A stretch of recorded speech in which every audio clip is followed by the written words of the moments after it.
Important update about YouTube playlists. Hey everyone. We've received many messages asking why our YouTube playlists aren't showing up. Do we create YouTube playlists? Yes, we absolutely do. So why can't you see them? Honestly, we're not sure. We've been in contact with YouTube support for several months now, but we still haven't received a clear answer or solution. After much discussion, our team has decided to take matters into our own hands. We believe the issue might be related to the number of playlists we've created on a single channel, possibly too many. Our solution? We're launching 2 additional YouTube channels, giving us a total of 3. This way, we can organize our audiobooks better and avoid the playlist visibility issue in the future. This change only affects our YouTube audience. If you're a patron supporter, you can still access all our audiobooks by visiting the collection menu on Patreon. Thanks so much for your time and continued support. Happy listening. Remember not to extract thought substances more than once a month. It collectively referred to memory, emotions, knowledge, thoughts, and other substances as thought substances and advised moderation. But after reading the entire book, Dark knew that magic masters who studied this path usually extracted 2 to 3 times a month. Because experiments were always accompanied by failures, and to break through, one had to take risks. As the number of times thought substances were extracted within a month increased, the risk factor also showed a trend of increasing with each extraction. After 3 times, the risk factor was close to 60%, exceeding half. Hence, there was also the saying no more than 3. Of course, the magic masters in the book dared to extract 2 to 3 times a month because their skills were superb. Even so, continuously extracting like this for several months could easily cause intermittent amnesia. Dark was self-aware and knew that even a normal extraction of thought substances was extremely dangerous for his current self. That was why he chose the dragonfly skimming water method. The dragonfly skimming water method could only extract thought substances that overflowed from the brain, and the risk factor was extremely low. But even so, it could not be used recklessly.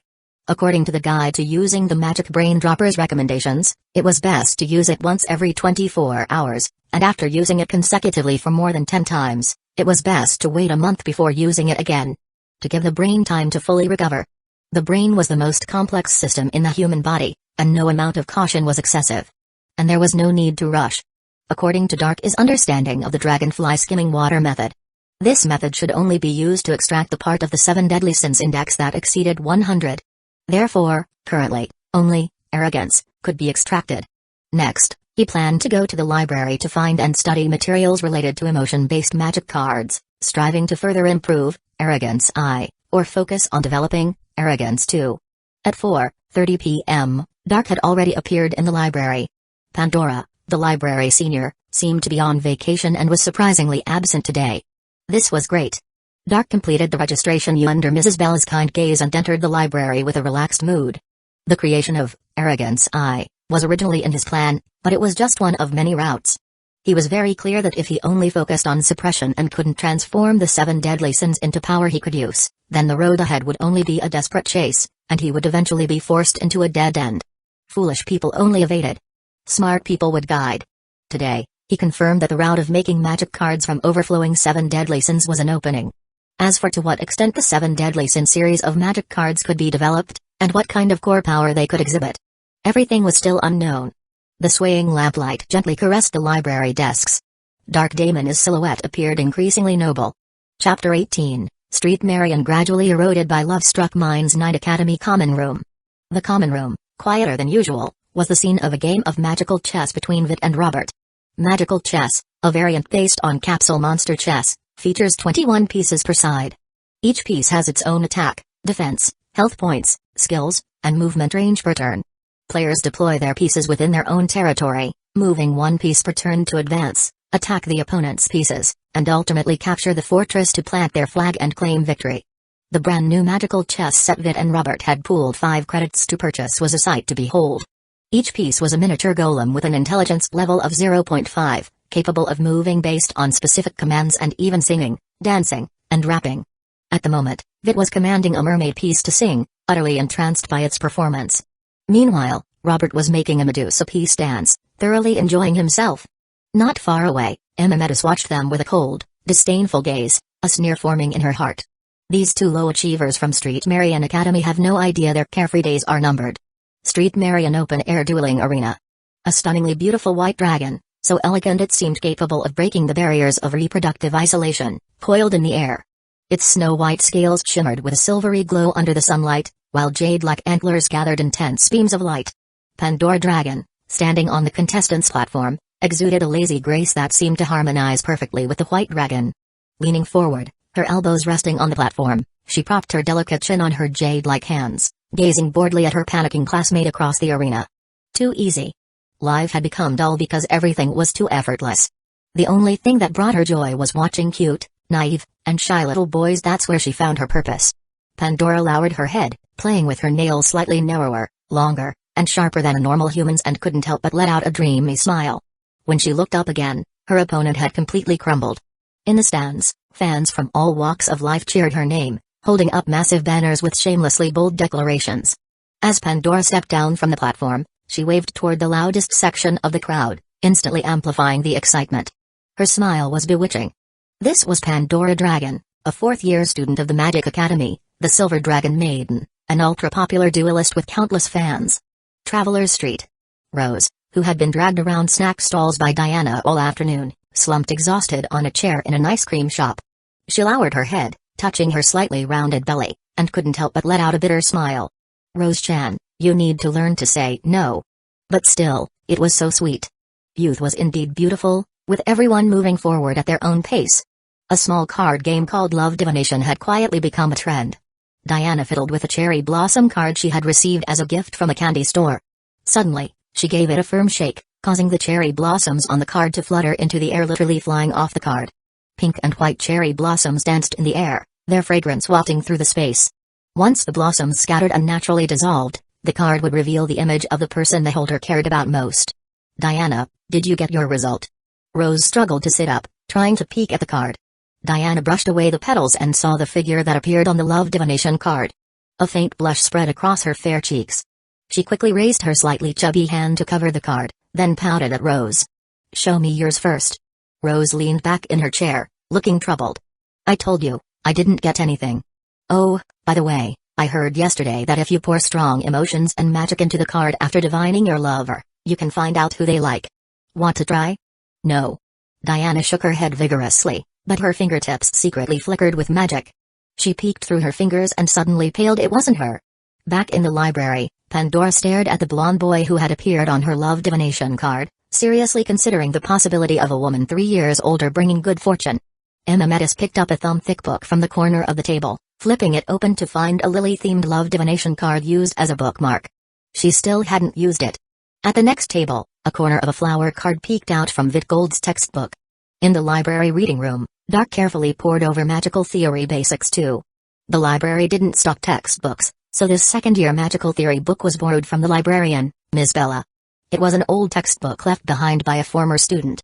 Of course, Magical Theory Basics 2 wasn't some priceless treasure like advanced potion making from the Half-Blood Prince in Harry Potter.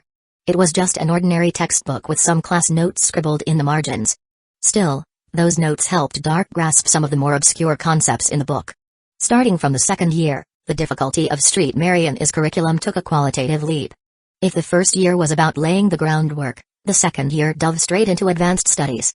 The gap was so vast that students who hadn't taken their first year seriously would immediately fall behind, plunging into an endless abyss of remedial hell.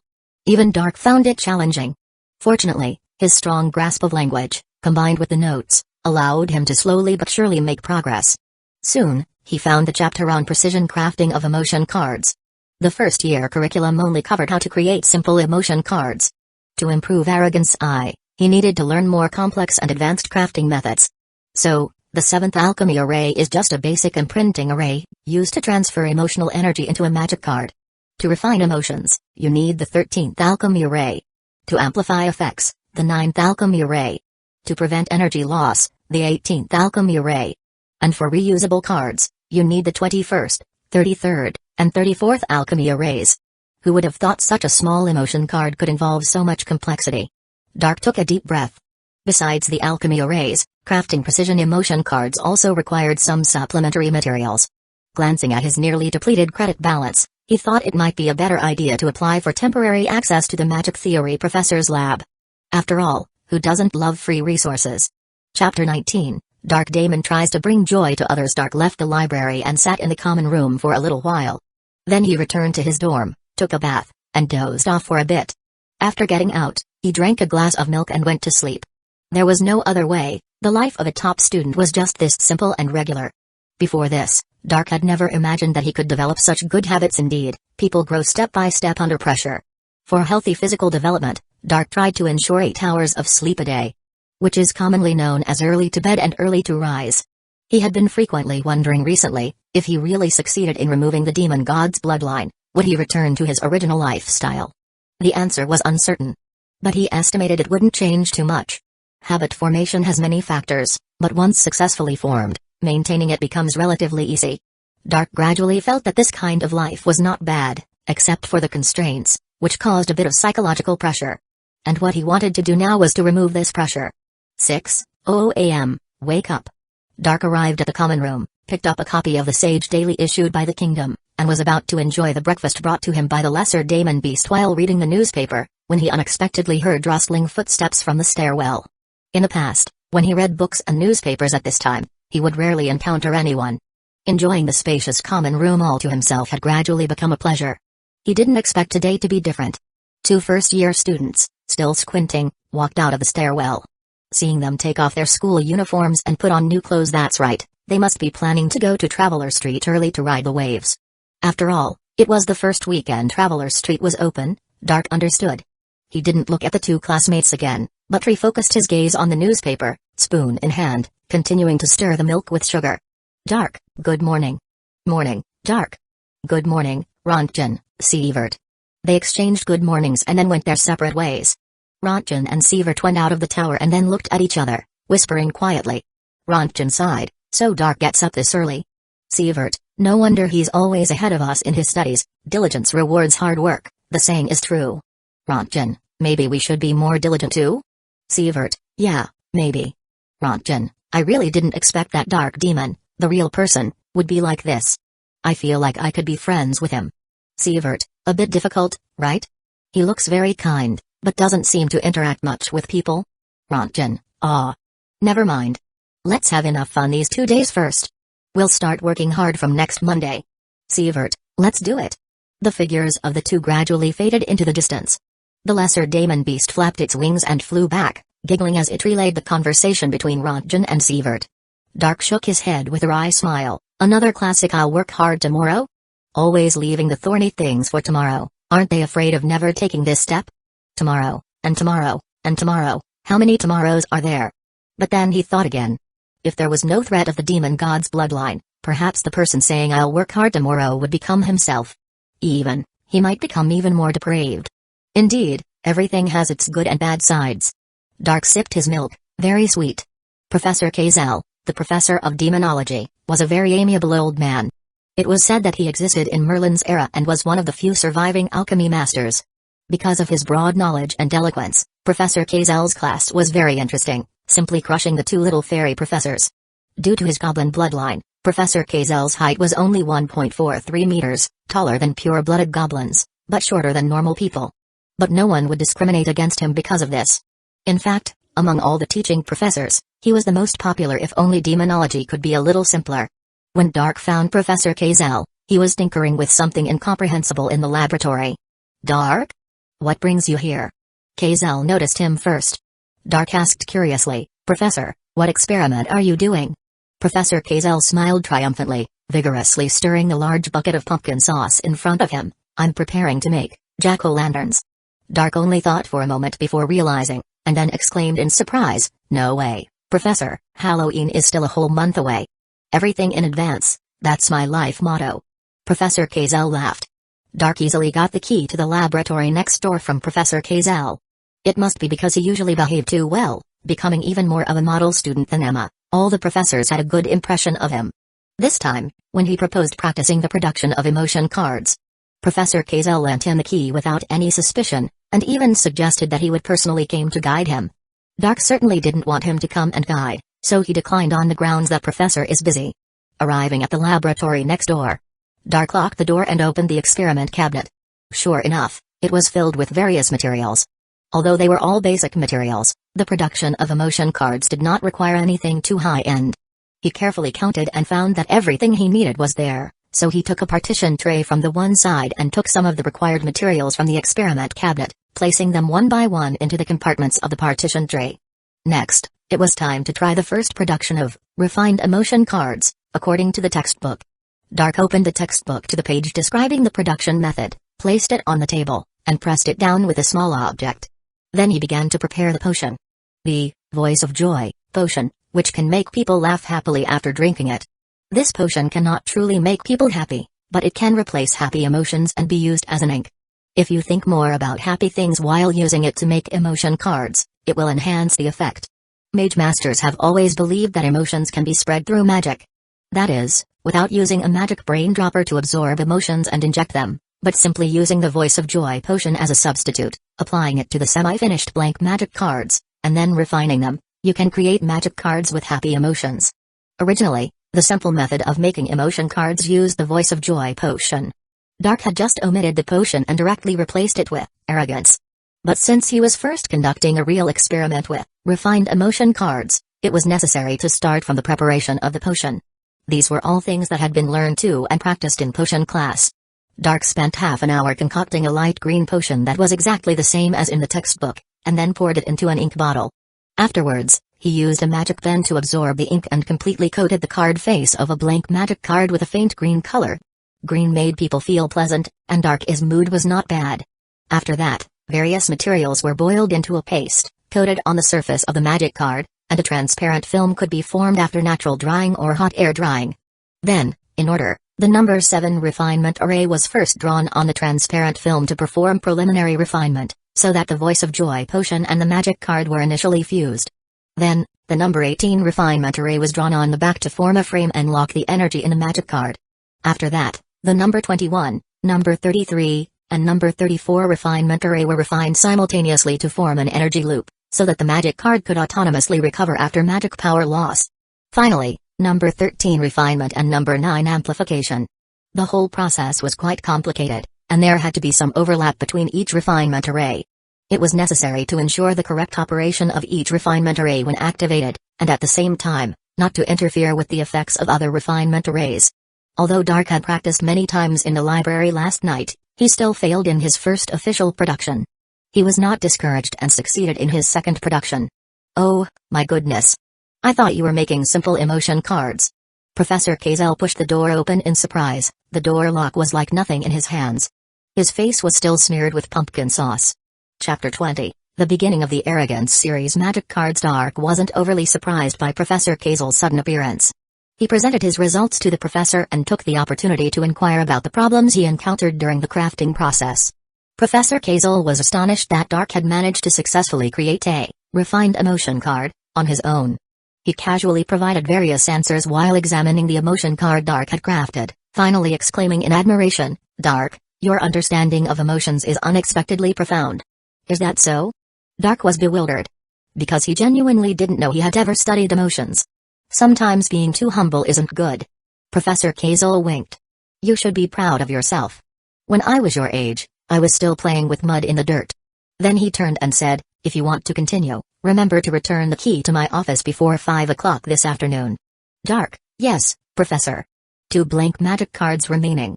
Dark's gaze swept over the last 2 blank magic cards before summoning the little devil beast. Magic summoning. Before the little devil beast could react, a sphere of light shot from the Joy card, and struck the back of its head. Instantly, its naturally fierce expression softened into a light-hearted air. Happy? Dark asked. The little devil beast nodded foolishly, happy. Good to hear. Dark smiled and tucked the Joy card into his card holder. He finally had his first self-made magic card. After instructing the little devil beast to keep watch, Dark's expression turned serious. The Joy card was just a trial run, the real experiment was about to begin. He disregarded the Voice of Joy potion and directly proceeded to the second step, stewing the various materials into a paste and setting it aside. This paste served as a sealant. Much like a washer between a screw and a screw hole. With this layer of paste, the sealed emotion wouldn't leak, reducing the conflict between the enchantment array, materials, and magic card, and preventing the nature of the infused emotion from being easily corrupted. If successful, it could also act as a protective film. Dark sat down on the chair, took out the magic brain dropper, and slightly heated it with an alcohol lamp to activate it.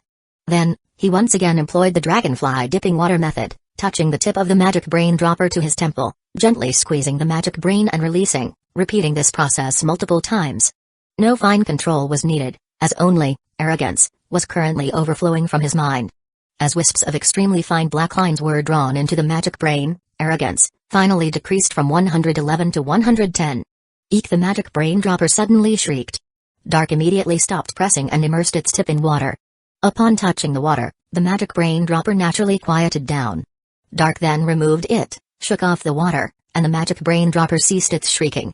Afterward, he placed the tip of the magic brain dropper against a blank magic card and forcefully squeezed the magic brain. The small amount of arrogance stored within the magic brain was entirely expelled. Soon, this blank magic card was also dyed a rich, dark gold.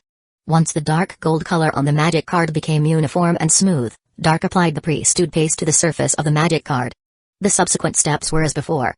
Having had one successful experience, Dark's technique became much more proficient. He quickly completed the crafting of this Arrogance 1.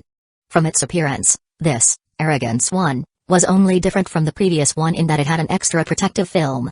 But its actual effect remained to be verified. Moreover, he didn't plan to experiment here. It's about time to return the key to Professor Kaisel. Dark cleaned up the traces of his experiment and left the laboratory. 5 o'clock in the afternoon. He returned to his bedroom and summoned the little devil beast to prepare for the experiment. Everything that could be done had been done. This was almost a make-or-break experiment. The little devil beast, being the clever child it was, immediately knew the suffering it was about to endure. It promptly folded its wings, covering its head. Protest, protest, a familiar's life matters too. Dark gave a kind smile. Don't be afraid, it won't hurt. Little devil beast, no, no way. Magic summoning. Dark pinched the Arrogance magic card between his index and middle fingers and activated summoning arts. In an instant, the magic card activated. As expected of Arrogance 1, crafted using the refined emotion card method. Even the black light emitted after activation had a more advanced feel. And the dark gold sphere of light that flew out of the magic card was also rounder, flew more smoothly, and was swifter. Before the little devil beast could react, it was struck by the sphere of light. It froze for a moment, as if its brain circuits were switching from mischievous mode to arrogance mode. After this moment, its previously wronged expression instantly transformed into an arrogant and imperious one. The entire little devil beast's aura underwent a drastic change. It raised its head, and the first words out of its mouth were, "How dare you force yourself upon me against my will, do you know your crime?" "Dark, huh?" The little devil beast arrogantly declared, "I shall bestow upon you the grace of petting as atonement." Dark, still bewildered, reached out and stroked its head, continuing until it squinted its eyes in satisfaction, emitting comfortable groans. Afterward, Dark wrote in his notebook, "Excessively strong arrogance has a probability of damaging the brain.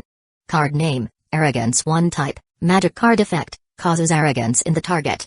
Undoubtedly, this Arrogance 1 had a better effect, and the duration was also longer. The little devil beast only returned to normal after 21 minutes. Moreover, the Arrogance 1 card did not shatter after activation. Even a very faint sphere of light flew out from the little devil beast's brain and returned to Arrogance 1. Inputting magic power, it was found that the black light emitted by Arrogance 1 was very weak, but it was continuously recovering. This meant that this Arrogance 1 was already a reusable magic card, although its practical significance was minimal. From a research perspective, this was undoubtedly a significant breakthrough. This proved the sustainable development potential of the Arrogance series magic cards and laid a solid foundation for the development of Arrogance 2. Emotion is a power. The 7 deadly sins are even more of a power with immense potential. Another 59 minutes passed, and the light emitted by Arrogance 1 returned to its normal intensity. Estimated CD, 59 minutes. To test whether the effect would weaken upon second use, Dark activated Arrogance 1 again. Little devil beast. The final experimental results showed that Arrogance 1 was still relatively stable, and there were no signs of weakening for the time being. From a magic card inspection perspective, this magic card was almost a finished product. Dark also believed so. He looked at the last remaining blank magic card. He planned to next test the limit of arrogance that this 10-credit blank magic card could bear.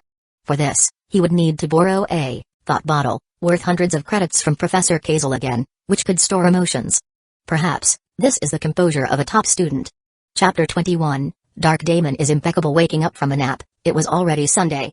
The rustle of rain came from outside the window. Dark squinted, got up, brushed his teeth, and washed his face, not giving Sloth any chance to score points. He didn't go to the common room today, but stayed quietly in his bedroom for a while. The 7 deadly sins indicators were sometimes difficult to grasp. For example, right now he was doing nothing, just watching the rain outside the window, his mind calm and leisurely, and nothing was triggered. But this state of mind was not easy to maintain. Around 7 o'clock, Dark-Han usually went to the cafeteria for breakfast, and then borrowed the thought bottle from Professor Kazel. Professor Kazel seemed to assume that he was researching emotional topics, so he lent it to him without much questioning. And the thought bottle, as the name suggests, is a container used to store thought substances such as memories, emotions, knowledge, and ideas. Of course, whether it's memories, emotions, knowledge, or ideas, they will always fade away with time.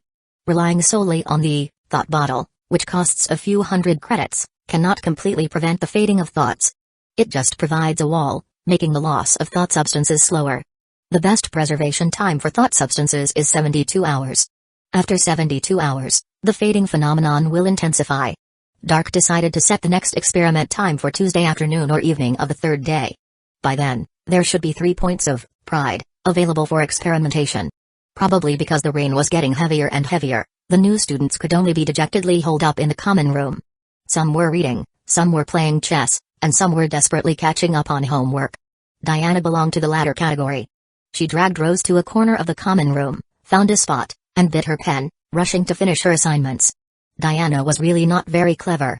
Things that others could remember after just one reading, she needed to read several times. Her talents were completely concentrated in magic and physical strength. If it were the last era when the demon race still existed, she would be a proper magic martial arts dual cultivation holy knight, maybe even capable of dominating battlefields and becoming legendary throughout history. But in the Saint Marian era, knowledge is the primary productive force. To become a qualified mage, one must learn to use their brain. The reason why Diana hadn't fallen behind in her studies so far was half thanks to Rose's guidance, and the other half was thanks to Dark's tutoring. Especially for arithmetic class, which was the most difficult for freshmen, Dark had given her too much help. Dark had always tried to avoid social interaction. At first, it was because he was afraid that his quick temper would be uncontrollable, and he might directly awaken in anger if he encountered any internet trolls. Now, it was because he was afraid that his sense of superiority would become uncontrollable, making him too arrogant. The truth was, none of these first-year little mages were a match for him. The Tropic of St. Marian was heating up again in the Sage Daily, mainly because the descendants of the Kingdom Double Swords had simultaneously become freshmen at St. Marian. Some teachers and students from the Saintly Rite Academy were starting to feel sour.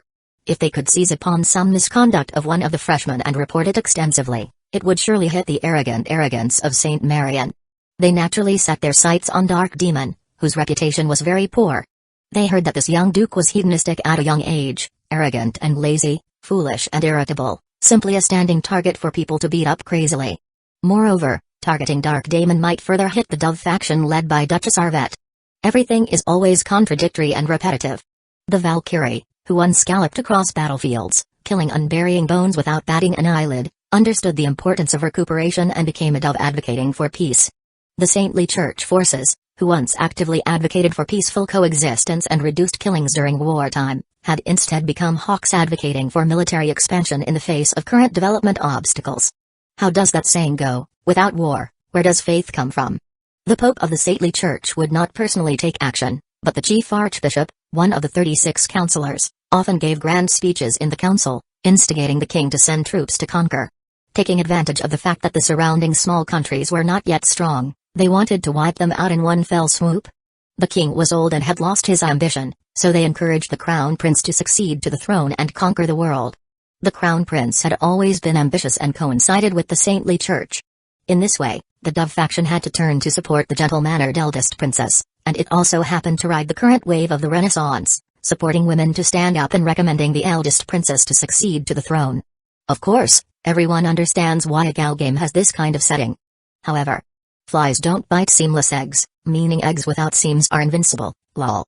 The pawns that the Hawk faction had placed in St. Marian had failed to find even the slightest bit of dirt on Dark. Virtuous conduct, excellent grades, good habits, self-disciplined life, diligent and hardworking, not greedy or jealous, gentle to others, humble and polite, impeccable etiquette, elegant and handsome. It seemed that all the beautiful words could be used on him. Yes, this was Dark Demon. An excellent, perfect, and impeccable man. The future little nun who was secretly observing him was almost falling for Dark Demon's charm. If they had to nitpick, perhaps the fact that his familiar was of the demon race could stir up some public opinion. In contrast, the other descendant of the kingdom double swords seemed less outstanding. Clearly the son of a hero even more noble than the Valkyrie, this Mr. Goad spent all day and night hanging out with the son of a rural nobleman. Not only did he not do his homework properly, but he was also sometimes late or absent from class. In a week, half of his credits could be deducted. Simply a disgrace to the hero's family. Moreover, this son of a hero, his familiar was also of the demon race. Descendants of the kingdom double swords, great contributors to the extermination of the demon race, their familiars were both of the demon race. Although looking at the phenomenon to see the essence, the appearance of demon race familiars has many factors intertwined, and this cannot specifically explain anything. But in the eyes of people who don't understand magic, it was a major event that could set off a public opinion frenzy. However, even the Hawk faction did not dare to attack the two sons of the kingdom double swords at the same time, which would most likely cause a nationwide backlash. As people's minds gradually opened up, the masses were becoming increasingly difficult to fool. What they originally wanted to do was to secretly incite the opposition between the two sides, perhaps even taking the opportunity to pull the hero's son into their camp. Now it was good. The two sides were completely not on the same level. How could they create opposition? Worry. Even so, the Sage Daily was still filled with open and covert struggles between the writers of the two factions. As the largest and most authoritative newspaper in the country, the Sage Daily's audience was spread throughout the country. Over the past month, everyone throughout the country knew that the sons of the kingdom double swords had all chosen Saint Marian. They also knew about the reappearance of the hero's son. What some people particularly cared about was whether the hero's son had inherited the hero's power. If so, did his appearance mean that the prophecies of the prophets were about to be fulfilled, and disaster would rise again? Chapter 22, Vert and Robert attempt to repay their debt. The storms of the outside world couldn't penetrate St. Marian Academy. Nor were there many schemes and calculations among the young magic scholars. The first Sunday with the Travelers' Street open passed quietly amidst frequent complaints. Subsequently, the freshmen welcomed the first class of their 5th week. Professor Sarah still entered the classroom punctually, but she no longer used the silence card, because the freshmen had all learned their lesson. Starting this week, we will learn how to consecutively use summoning arts in duels. Summoning arts have casting times and casting intervals. Magic power has output power, maximum continuous output time, and a magic power limit. The less magic power remaining, the lower the output power will be. Therefore, how to utilize limited magic power to release multiple summoning arts as quickly and steadily as possible within the same time frame is a key consideration for duelists.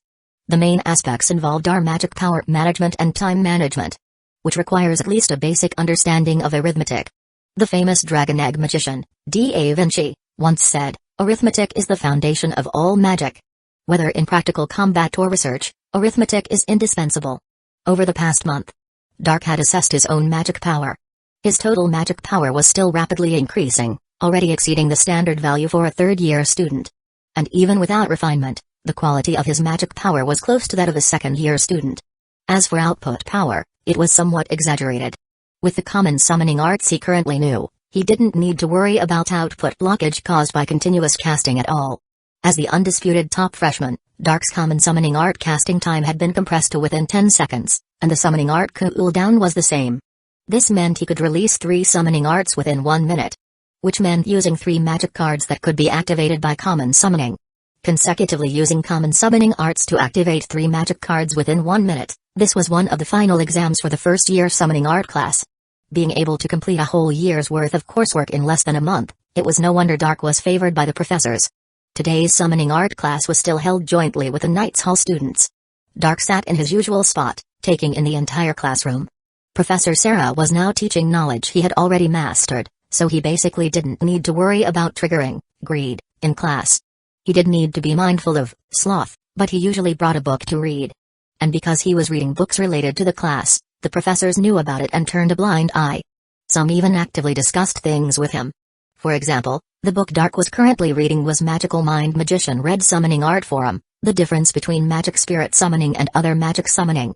It introduced a brand new concept called bond, which was considered the foundation of mind summoning arts. When this concept first appeared, it was once mocked and ridiculed by many magicians.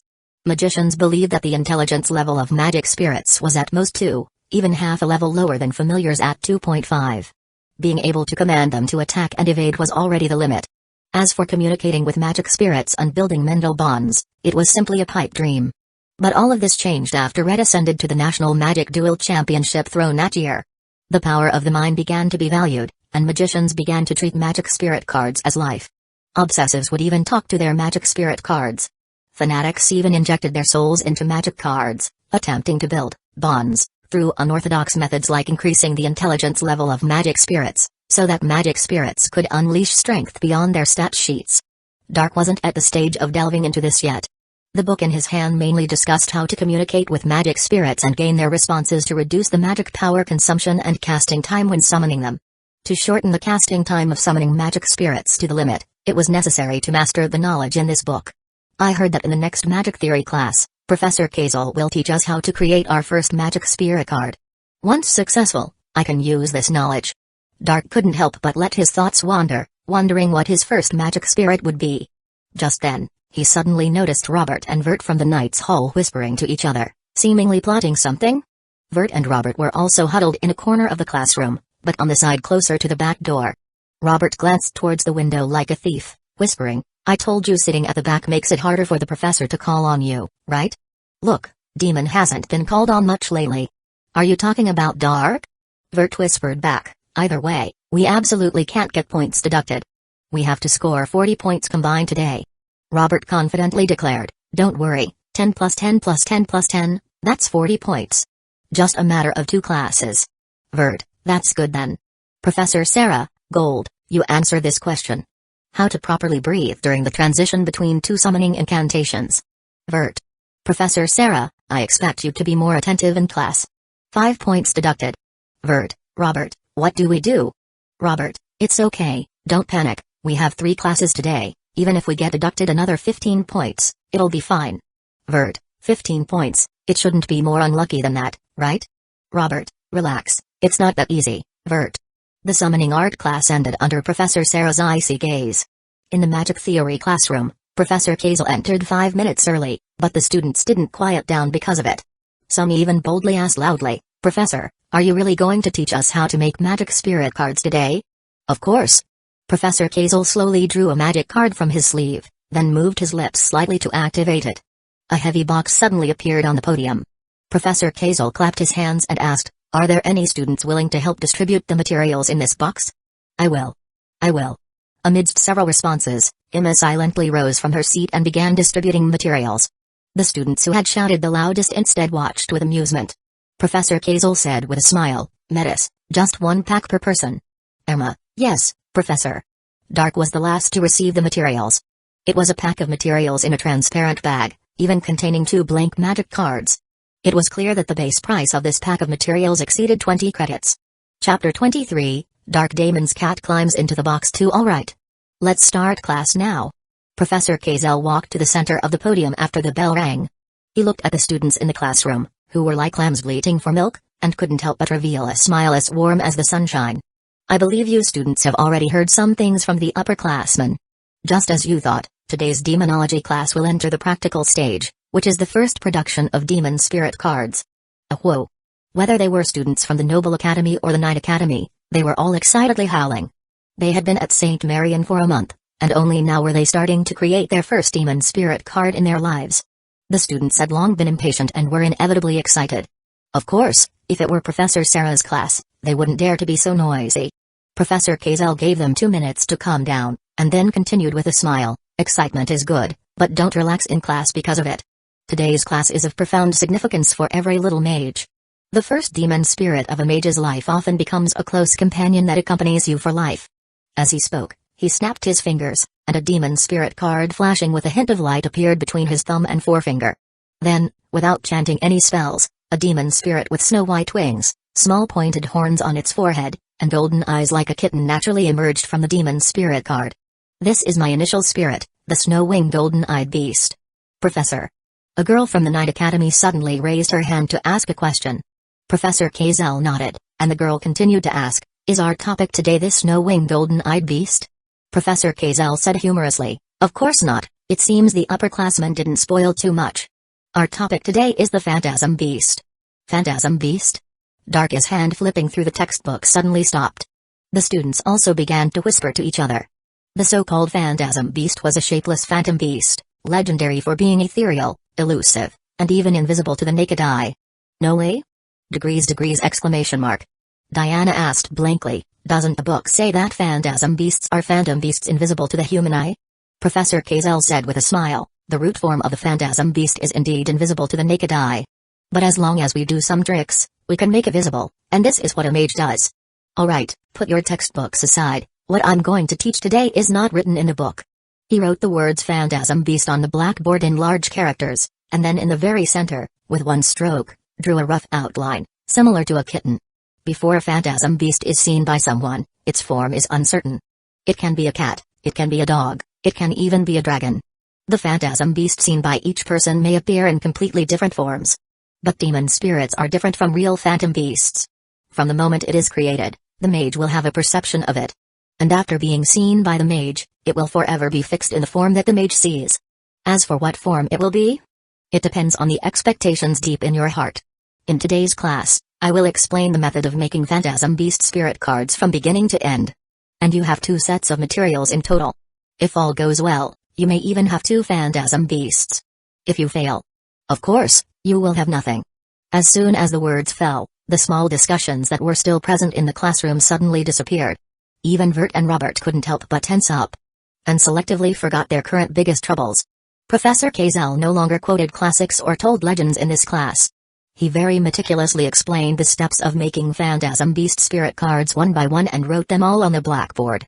After about half an hour, all the key points were explained. The remaining hour of the lesson was for the students to make them themselves. This was their first time making demon spirit cards, and it was bound to be unsuccessful. The reason for preparing 2 sets of materials was to give them a chance to learn from their mistakes. Professor Kazel walked down the podium and carefully observed. In the corner by the window in the last row of the classroom, Dark had also begun to make the Phantasm Beast spirit card. Professor Kazel's description of the Phantasm Beast made him think of Schrödinger's cat. Poor cat, it's been dead for so many years, and people are still repeatedly asking whether it's dead or alive. Because of his relatively rich experience in making magic cards, Dark started much faster than others. He quickly followed the blackboard notes, classified and processed all the materials, cooked what needed to be cooked, sliced what needed to be sliced, and finally divided them into small dishes and placed them on a table. The core material for making the Phantasm Beast was a transparent long hair sealed in a vacuum bag. The label on the bag stated that it was the hair of a Phantasm Beast, but it had been specially treated before being sealed, which slightly reduced the transparency of the long hair, making it barely visible to the naked eye. The entire material package contained only 2 hairs in total. It could be seen that the hair of a real Phantasm Beast was a very precious material. And the core refinement array for making demon spirit cards was the number 1 refinement array. The number 1 refinement array was also known as the Merlin refinement array. Created by the great mage Merlin, and finalized after generations of optimization. High-level mages could even just slap the number 1 refinement array on a statue, and rely on their vast magic power to revive the statue and transform it into a life form similar to a golem. This was a refinement array that could be called a miracle. It peered not only into the gate of truth, but also into the most core mysteries of life. After Merlin, no one could create such a miracle again. Before officially starting production, Dark had also done various refinement array drawing exercises. Only after confirming that there were no mistakes did he begin to enter the production stage. At this time, many students had already started. They were cooking various materials while slicing them, and adding things to the blank magic cards, wishing they could stuff everything into the magic card in one go, and then a Phantasm Beast would pop out of it. Professor Kazel walked past these people, without saying much. Some people just needed to experience failure before they could understand the preciousness of success. Vert and Robert looked like they were cooking curry. Diana and Rose had already learned to be obedient, and without caring about anything else, they just followed Dark's steps. Although the progress was slower, at least they weren't messing around. Emma's efficiency could be said to be the highest in the classroom. She had already begun to add refinement arrays to the blank magic cards. It was just that during the production process, she would occasionally glance at the last corner of the classroom very attentively. And Dark in the corner was finally speeding up. Chapter 24, Darkman's initial Phantom Beast Spirit card. After all, it was a beginner's card. The Phantom Beast Spirit card, aside from having slightly more crafting steps, wasn't particularly difficult in any individual step. The most challenging part was merely drawing the number 1 refinement array. However, the number 1 refinement array had been taught since the very first lesson of magic theory, and had been covered for a full 4 weeks. Even someone as clumsy as Diana could already sketch it out with relative proficiency. What they lacked was simply practical experience. And that was precisely the problem. For most new students, today marked their very first practical session. Even using a magic pen to draw a refinement array was a first for many. But Dark had no such concerns. Once he entered the zone, his speed in drawing refinement arrays was both fast and steady. First step, apply spirit honey juice to the magic card. Spirit honey juice was made by grinding spirit tree roots into powder, mixing it with spirit honey, and then stirring it evenly. The resulting spirit honey juice was transparent and light, with a very faint sweetness. If taken internally, it could nourish yin. If used externally, it could repair skin wounds. Even without being used to create magic spirit cards, spirit honey juice was a very popular product. In certain noble ladies' circles, being without a bottle of spirit honey juice was a cause for ridicule. After evenly applying the spirit honey juice, the magic card has the foundation to cultivate a pseudo-life form. Next, pour a drop of freshly prepared brain leaf essence water, sprinkle on the secret phantom powder. Approximately 15 minutes later, a semi-finished, phantom beast, magic spirit card was quietly placed on the table. Only the final step of the entire production process remained. Dark replaced the mercury flowing in the magic pen's veins with a golden magic potion, and then began to depict the final number 1 refinement array. A mere 15 seconds. The number 1 refinement array was completed. The instant the circuits connected, the entire refinement array erupted with intense golden light. Without the slightest hesitation, Dark used tweezers to pick up a transparent phantom beast hair and placed it above the number 1 refinement array. The hair was gradually swallowed by the golden light. The light released by the number 1 refinement array grew increasingly intense. When the entire hair was completely consumed, the golden light blazed to its limit. Golden thread separated from within the number 1 refinement array, wrapping around a magic card in layers. Finally, they formed a golden cocoon. At this point, the production of the Phantom Beast Spirit card could be considered complete. But was it successful? Before the golden cocoon broke open, no one could know. Like Schrödinger's cat. From preparing the materials to this point, the entire process took half an hour. When Dark stopped to catch his breath, he suddenly realized that almost everyone in the classroom's gaze was focused on him. He was taken aback, noticing that most of his classmates' eyes were fixed on the golden cocoon, seemingly anticipating what would hatch from within. Even Professor Kazel had unknowingly stood beside him. What's going on? What about your own magic cards? Well, it seemed they had all failed. Professor. Dark couldn't help but call out. Professor Kazel smiled warmly. Excellent, every step from beginning to end, without a single mistake. You are a natural magic card creator. Arrogance plus. Dark's expression subtly changed, and he quickly said humbly, No, Professor. I'm just a little more practiced than my classmates. Professor Kazel nodded slightly. Dark, there's one last step. Dark, last step? Professor Kazel, inject magic power and convey your expectations to it. Expectations? Dark frowned slightly. The professor had mentioned before that the Phantom Beast's form depended on a magician's deepest expectations. But this metaphysical statement was far less clear than 1 + 1 = 2. So, what exactly were expectations? Despite his inner doubts, he still reached out and grasped the golden cocoon, slowly injecting magic power. What exactly is a Phantom Beast? A Phantom Beast created as a magic spirit will manifest the form expected by the magician in their heart? Race? Attribute? Offense and defense? Special skill? Before his thoughts could finish, Dark suddenly felt a pulse, and he quickly released his hand. Immediately after, the shell of the golden cocoon cracked open with a seam. Starting from this crack, the entire golden cocoon gradually turned into light. When the light subsided, only the final magic card remained on the table. Dark extended 2 fingers and carefully picked it up. The originally blurred transparent outline on the card's surface, upon catching his gaze, immediately began to change. Once the transformation was complete, a remarkably familiar little creature was reflected in his eyes. Dark, would you like to try summoning it and see? Professor Kazel said. Dark shook his head. Not yet, after I've looked up its information. Professor Kazel nodded. You can also continue making a second, Phantom Beast. The students noticed that Dark had no intention of summoning the Phantom Beast, and unable to satisfy their curiosity, they couldn't help but whisper amongst themselves. In the front row, Mattis revealed an extremely unwilling expression.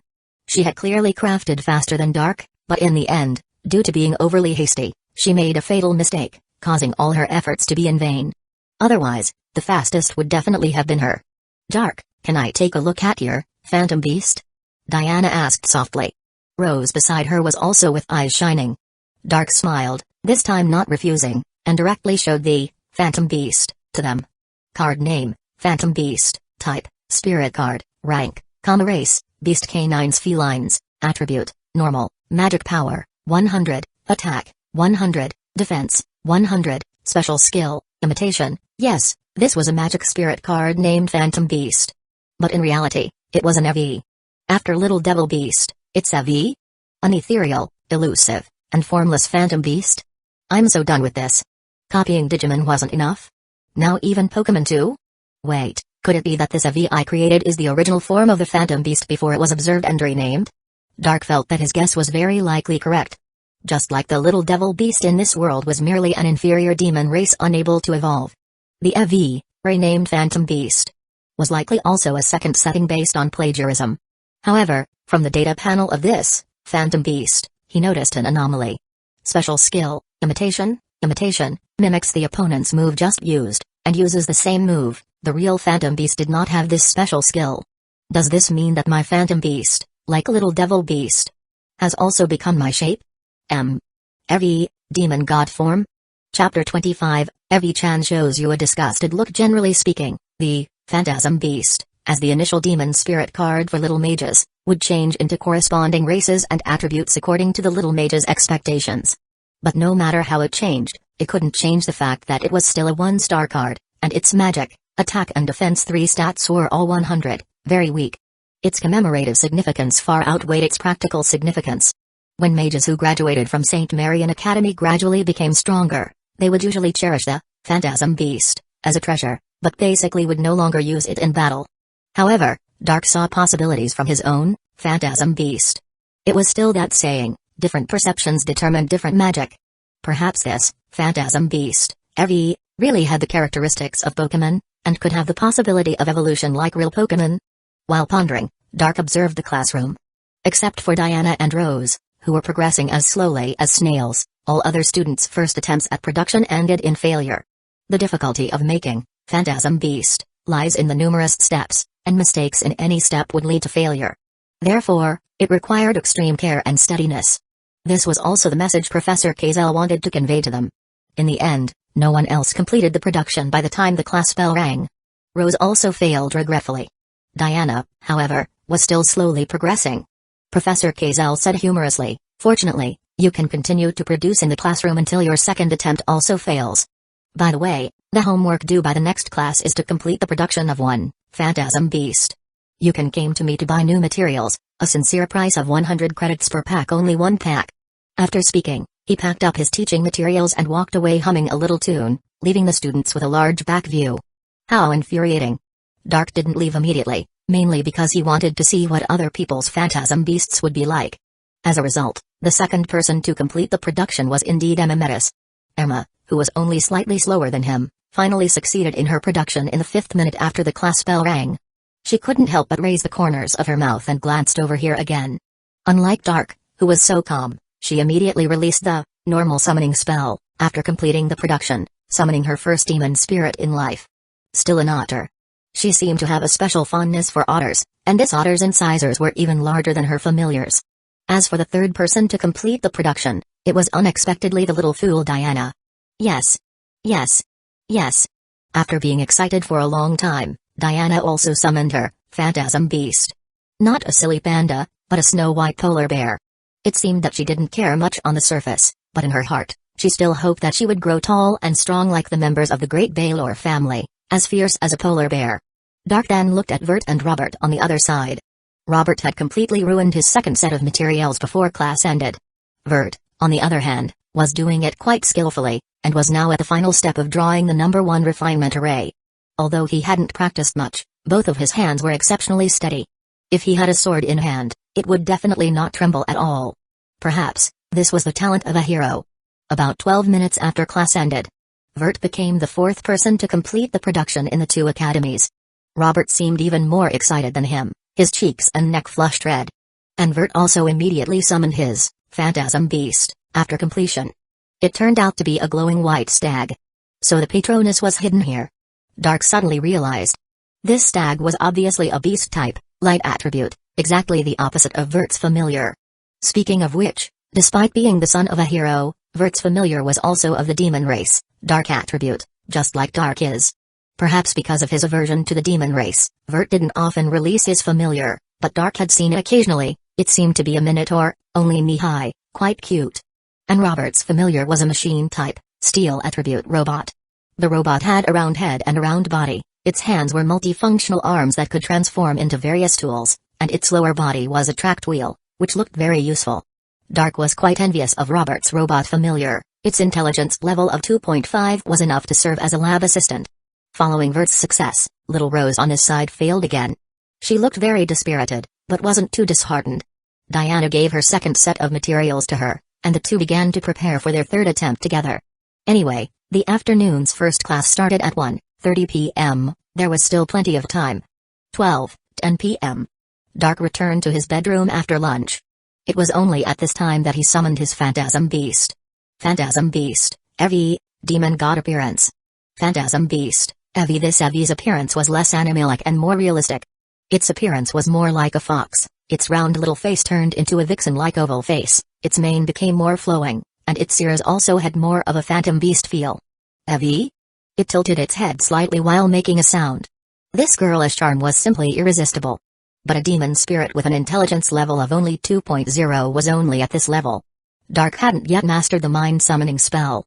After trying to command Evi to perform basic operations such as dodge, dash forward, lie down and show belly, sit down and open legs, and lean back and jump shot, Dark took out that precious Pride Eye card from his card pack.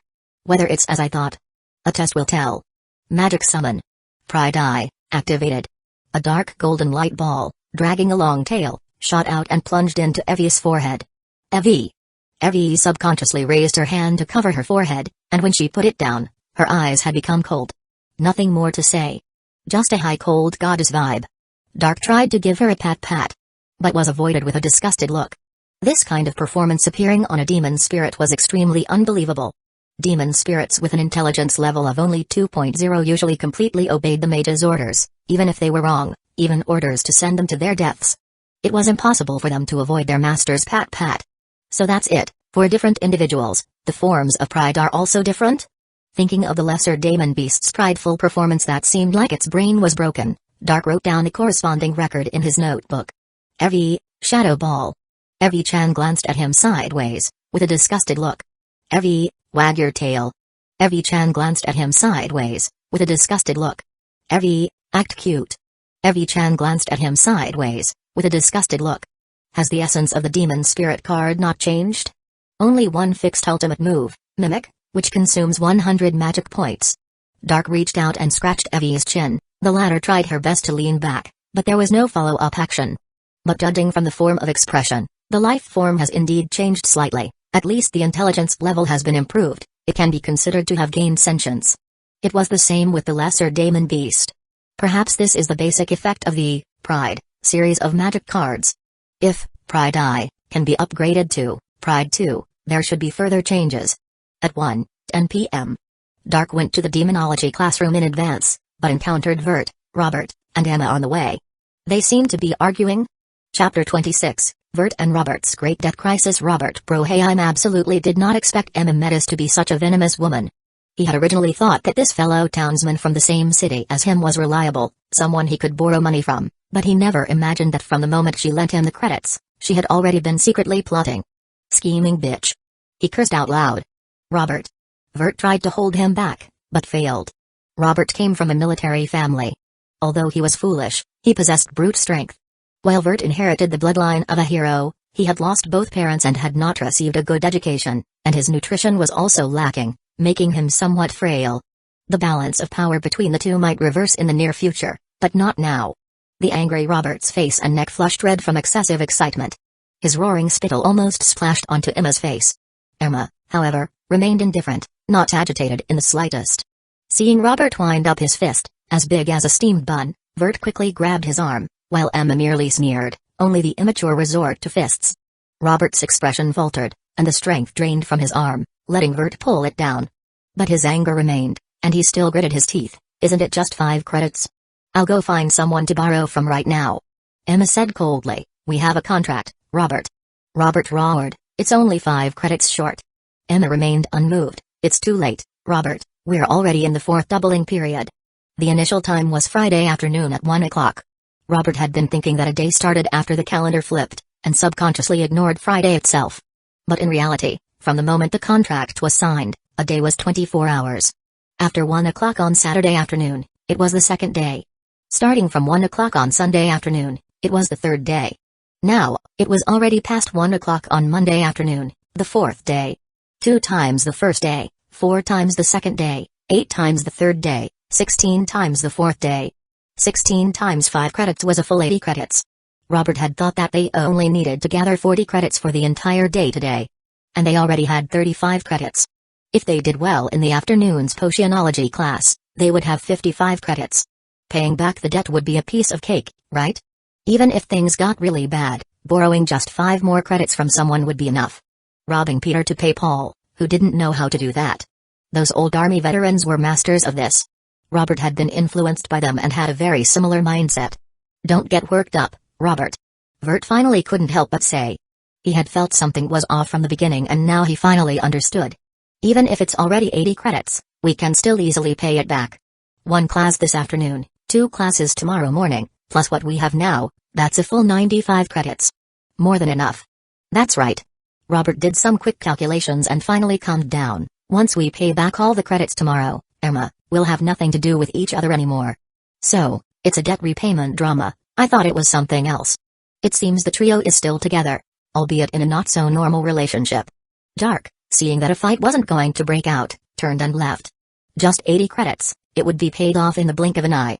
Potionology class. Professor Thompson began this lesson by teaching students how to brew quick mana potions.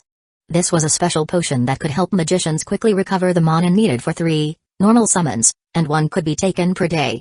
Once duel competitions entered the tournament stage, they became wars of attrition, heavily testing a magician's total mana and recovery ability. Quick mana potions could often play a crucial role at critical moments. Vert and Robert, in order to not lose points and gain extra points in this class, listened very attentively and conducted their experiments seriously. But they were too impatient. When Robert was brewing the potion, he accidentally added too much expansion grass. And the potion pot actually exploded, blowing the lid right off. Vert, in an attempt to help Robert deal with the frantically overflowing potion, accidentally knocked over his own pot. Not only were they each deducted 5 points, but they were also punished to stay behind and clean the classroom. Professor Thompson already explained the dangers of expansion grass in class the week before last. Robert, Emma, when leaving the classroom, even made a point of mocking them. Regardless of whether it was genuine mockery or not. In Robert's eyes, it was extremely malicious mockery. What do we do? Vert. We lost another 10 points. Robert, after a brief burst of anger, became dejected. Vert, however, was using his academy card to check the contract. Then, he couldn't help but say, what's with this contract? Guaranteed doubling, paid in 1 lump sum? I thought we could pay a little first, slightly reduce the debt, so the next doubling wouldn't be so much. Damn Emma. She was indeed plotting against us from the very beginning. Robert forcefully leaned the mop against the wall, then painfully covered his head. Vert, after all, was much calmer. It seems we need to borrow some credits from others before 1 o'clock tomorrow afternoon as a precaution. Robert shuddered. Borrow again? That's not good, is it? As long as we don't lose points in the 2 classes tomorrow morning, we'll have 40 points, plus today's 45 points, that's enough. Vert shook his head. Haven't you seen it yet? 5 points per class, that's our normal level. Truly worthy of being the son of a hero. After cleaning the classroom, Vert and Robert began to borrow money everywhere. Their primary targets were naturally their classmates from the night academy. Angelina was a nice girl. She always wore brown pigtails, had a few harmless freckles on her face, and smiled very brightly. Vert and Robert could barely exchange a few words with her. In fact, that was only in the first week. The first week of school was exactly when Vert was most popular. But little magicians always had to calm down eventually. As Vert gradually went along with Robert, getting named and deducted points by professors in almost every class, even if he was the son of 10 heroes, it was inevitable that little magicians' impressions of him would worsen. By the 3rd week, no girls would actively talk to them anymore. Vert was pushed to the front by Robert, who said that by using his celebrity effect, it would be easier to borrow money. Vert, feeling helpless, had no choice but to say it with a thick face. Angelina finally understood why these two had called her to the hallway and couldn't help but ask, is it because Robert doesn't have enough credits to buy the Phantom Beast material package? Vert wanted to explain, but was too embarrassed to say it out loud. Robert immediately said, yes, Andrelina. You see, our credits are all used to buy magic chess. Just lend us a little. We can sign a contract and pay it back within 3 days. But Andrelina simply shook her head. I'm very sorry, I also need to buy the Phantom Beast material package. Chapter 27. Vert and Robert start running on the road of life. Just 5 credits, 3 credits, even 1 credit would be fine. I'm really sorry, I have to keep the remaining credits. What if the Phantasm Beast production fails again? I don't want to fail the assignment. 1 credit? What's the use of 1 credit? A toothpick can't block a big vat, you'll have to find another way. Robert? If you don't have enough credits, you can borrow from Vert, right? Eh? Even the son of a hero doesn't have enough credits? Then there's no way. It's like this, I already promised to lend credits to Barbara, her expenses on Traveler Street are too high, and she can't gather 100 credits either. Robert? Then forget it, if Vert were borrowing from me. Actually, I also need to buy the Phantasm Beast material pack, hee hee. Hee hee your big head ghost. Just as Vert and Robert were struggling to borrow money, Dark found new fun in his bedroom. Research project on demon spirits, approved. Sure enough, as long as people put their heart into thinking, they can find countless possibilities. Even the strict demon god bloodline has to succumb to human brainpower. Dark researched while petting Evie, not being lazy, not being pretentious. Evie petting was just shallow petting. Life was slightly satisfying. The so-called 7 deadly sins were nothing more than this. The research on Phantasm Beast, Evie, went very smoothly. As the effect of pride eye disappeared, Evie returned to her soft and cute personality, no longer appearing arrogant, but the spirituality in her eyes remained. Although her intelligence level was still not comparable to the demi-devimon, it was close to the normal familiar level of 2.5. However, compared to familiars, demon spirits could not maintain their form for a long time. They consumed magic power every moment. The initial consumption was the magic power drawn from the mage's summoning spell. This part of the magic power was consumed relatively slowly. Even if it wasn't much, it could last for 3 to 5 minutes, and then it began to consume their own magic power. The magic power consumption rate of a 1-star demon spirit was 1 point per second.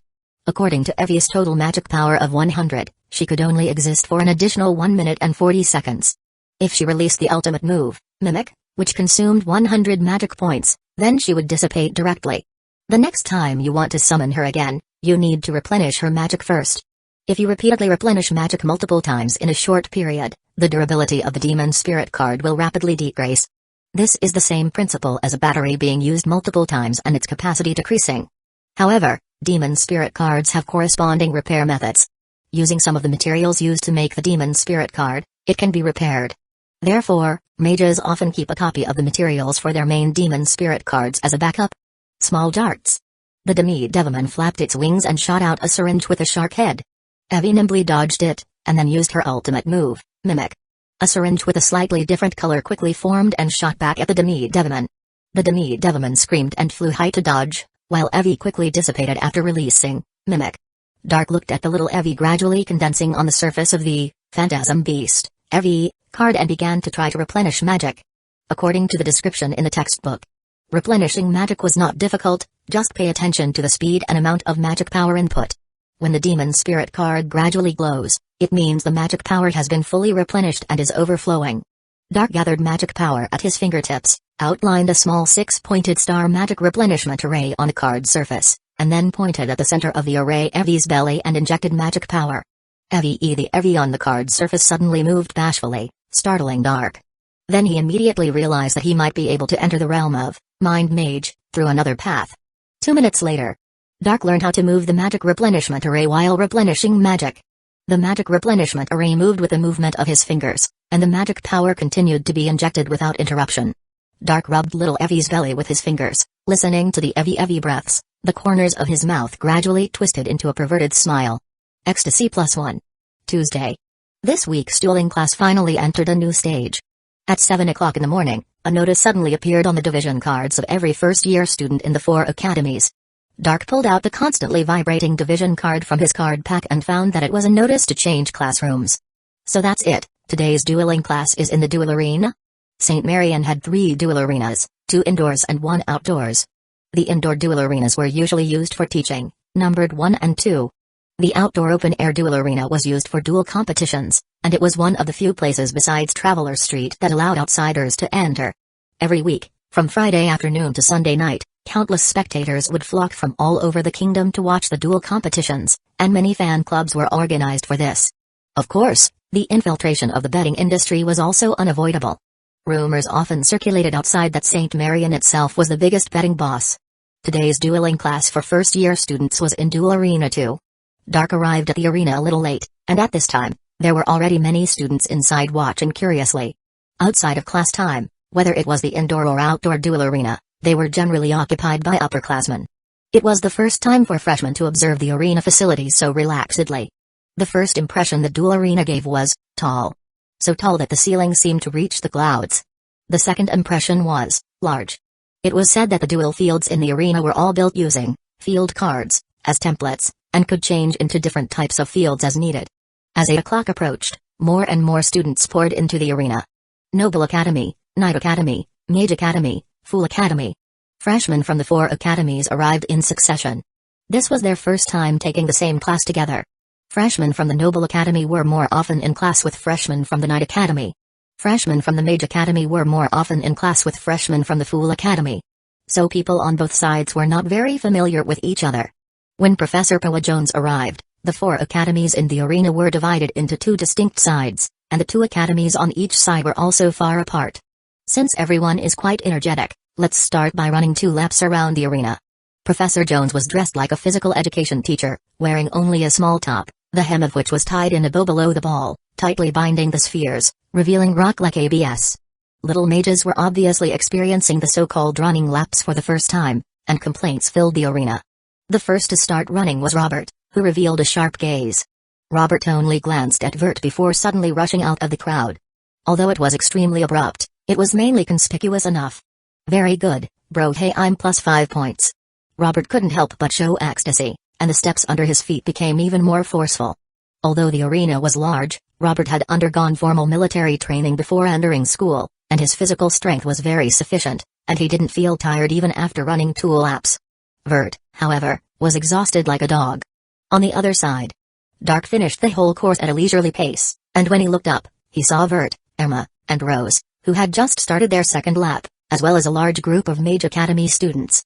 Chapter 28, Vert and Robert score a combined 75 points. Speaking of which, among the aristocratic elite preschool education that Dark had received, there were actually programs like horseback riding and archery. As the son of a Valkyrie, he had also received sword training, but he had given up halfway. Most of the new students in the Noble Academy were similar. Even if they were lazy and didn't try their best during training, their physical fitness could still be maintained around the standard level. However, many students in the Magic Academy could spend a whole day reading books without exercising. Their physical fitness was much worse than that of the Noble Academy. Not to mention compared to the Knight Academy. The Fool Academy was basically somewhere in between. In this way, it was obvious who would fall behind and who would not be able to finish the run. Someone like Emma, a standard bookworm who was inexplicably assigned to the Knight Academy, had no advantage in physical fitness even compared to Rose, who never left her house. She started panting heavily after only half a lap, and her face turned pale after 1 lap. Rose was no different from her. Vert, on the other hand, was relatively better. A month of cafeteria food had allowed his body to absorb a lot of nutrition, and his health was gradually recovering. Although he still felt like his bones were falling apart after the run, Vert ultimately persevered. After catching their breath with Robert's support, they both turned to look at Emma. The emotions in Vert's eyes were uncertain. Robert was purely gloating. If he wasn't worried about being deducted credits, he might have already spoken out to mock and kick her while she was down. Metis, deduct 5 points. Flotty, deduct 5 points. Swarthy, deduct 5 points. Professor Jones mercilessly penalized a freshman who couldn't complete the entire run with point deductions. It seems that none of you followed my suggestion from last week to go for a morning run. I've seen many Magic Academy students like you, thinking that having a slightly better brain will give you an advantage in magic duels, but you don't know that magic duels also have requirements for the magician's physical fitness. Since ancient times, countless duelists have fainted on the dueling platform due to physical exhaustion. Perhaps you also want to make newspaper headlines for this reason? Professor Jones showed a stern side for the first time, and Emma, Rose, and others became the miserable backdrop. 5 minutes for rest. Seeing Professor Jones's expression soften, Diana, the adorable little girl, immediately slipped to Rose's side and gave her a princess carry on the spot. Ignoring her struggles, she stubbornly carried her to a bench by the side of the arena to rest. Most of the other students also had friends to some extent, In the end, only lonely little Emma was left, sitting on the ground, drenched in sweat, with a pale face. Vert, feeling a little unbearable, said, "Robert, should we go help her?" Robert just sneered, "Help her? Why?" Vert, "We're not friends with her." Vert, "You're right." This was a turning point. 5 minutes later, the students reassembled. Standing in 4 squares, forming the shapes of the 4 academies. Professor Jones finally began to talk about today's topic. We've covered almost all of the basic theory of dueling. Today's class will mainly be a practical preview of magic duels. First-year students are generally not qualified to join the dueling club or participate in academy-organized dueling competitions. But we also have our own competition mode. That is the elite mode created by the Mind Magician, Red. Who can tell me what the elite mode is? In the Knight Academy's formation, Robert immediately perked up and whispered, "Vert, a chance to earn points is here." Vert, however, looked pale, "But I don't know." Emma shakily raised her hand. Dark, however, had already moved beyond this low-level interest. Professor Jones's gaze swept across Emma's face, but he chose a girl from the Magic Academy instead. "Swarthy, you come." "Yes, Professor." The girl named Sarah Swarthy had healthy wheat-colored skin, a high nose bridge, and slightly full lips. She was also eager to earn back the points that had just been deducted, and immediately said, "The so-called elite mode is a dueling mode with magic spirit cards as the absolute core. Duelists are only allowed to use magic spirit cards and a portion of auxiliary magic cards, while the vast majority of other magic cards are forbidden. In each round of battle, duelists can only summon 1 magic spirit. According to pre-match rules, it can be 1 versus 1, 2 versus 2, 3 versus 3, or 6 versus 6. Alright, Swarthy, add 5 points." Sarah still wanted to elaborate, but Professor Jones interrupted her. "The elite mode mainly tests the quality of magic spirit cards. Even with only 1 magic spirit card, duels can be conducted. This is a more suitable dueling mode for us first-year students. Now, those who have successfully created magic spirit cards, step forward." So, one after another, people walked out of the ranks. From the Noble Academy, there were Dark, Diana, and 3 others. From the Knight Academy, there were Emma, Vert, and 2 others. From the Magic Academy, there were Sarah and 6 others. From the Fool Academy, there was only 1 person. A total of 17 people stepped forward. Apart from Diana and Vert, they were all currently top students in the first year. Only 17? Professor Jones's face showed obvious astonishment. "You are the worst class I have ever taught." The students were speechless. "Professor Jones, today is mainly for practice and demonstration. I will be holding a small in-class competition this Friday, with a champion reward of 1,000 credits. 1,000 credits? How many quirky candies can that buy?" Someone drooled. The little magicians who had just spent money on Traveler Street and were far from satisfied immediately began to excitedly discuss it. Vert and Robert were also a little excited. "If we have these 1,000 credits, what debt can't we repay?" Even Emma was tempted. That goblin-run bookstore seems to be getting a batch of very expensive ancient magic books. Of course, there were also people who wanted to take shortcuts. Horn Magic Shop, selling semi-finished magic cards to the public, magic cards that even beginners can easily complete, priced at 998. Dark remained indifferent, thinking that credits were indeed not enough. Professor Jones saw that the reward of 1,000 credits did indeed have a strong effect on the students, and couldn't help but smile. The following lesson mainly involved selecting students from the 16 who had successfully created Phantom Beast to demonstrate. Vert actively participated for the sake of credits and was successfully named by Professor Jones, earning 5 points. The duo earned 5 points each, plus the basic course points. They had 30 points. And they had already earned 45 points yesterday, so they now had a full 75 points. 75 points. Vert. Robert exclaimed excitedly, "As long as we get 5 points in arithmetic class next, we can pay off the debt." To hell with the otter lady. Vert was also exceptionally excited. Just 5 points, it shouldn't be impossible to get, right? After class, students from the 4 academies simultaneously received a notification. Today's arithmetic class would be held in the large classroom, taught by Professor Lily's darling, Dark Demon, as a substitute teacher. Chapter 29, Dark Demon's Arithmetic Classroom. Dark was dumbfounded when he received the notification. He read it several times repeatedly, and finally confirmed that the notification did indeed have his name on it. What on earth is Professor Lily up to? There was a 30-minute break between the end of the dueling class and the start of the arithmetic class. Dark hurried to Professor Lily's office to verify. The office door was not locked, and it was very quiet inside. Dark knocked lightly a few times, then pushed the door open a crack. Instantly, a strong stench of alcohol, as if finally finding a vent, surged out from the crack of the door, almost suffocating a person. Ugh! Dark covered his nose, mustered his courage, and pushed open the office door at the risk of his life. He saw that the desk, which was usually used to place books, assignments, pencil cases, and other items, was now occupied by a stinky little fairy. Professor Lily's dragonfly wings were crumpled together, and the area around the desk was piled high with mountains of wine bottles. It was unbelievable. The dignified dean of the Mage Academy of St. Marion was almost drunk to death in the office. Was all of this a decline in morality, or a loss of humanity? Dark? Professor Lily struggled to open her eyelids. Seeing that it was dark, she couldn't help but raise her arm. Please help me. Before she finished speaking, Professor Lily had already closed her eyes again, snoring like a dead pig. Dark. So what exactly happened? He quickly closed the door to prevent exposing the embarrassing demeanor of the Dean of the Mage Academy. The office didn't look very messy, there were no signs of fighting, it wasn't a locked room murder. Anyway, that's what it was. Dark confirmed that Professor Lily had just fallen asleep, so he picked her up from the desk and carried her to the sofa next to it to lie down. Fortunately, Professor Lily was just a delicate and petite little fairy, otherwise he really wouldn't have been able to move her. Clatter. Something slipped from Professor Lily's other hand. Dark bent down to pick it up. It was a beautiful flower card dotted with blue flowers. Blue Enchantress? Pure love and sincere kindness, the promise-keeping Blue Enchantress. Reaching out to touch it, the flowers on the card's surface moved aside, revealing the person hidden behind the flowers, a human boy with a round face, sweet smile, and as angelic as could be. Who was this? Dark frowned, but then felt that he shouldn't pry into other people's privacy, so he put the love fortune-telling card back into Professor Lily's hand.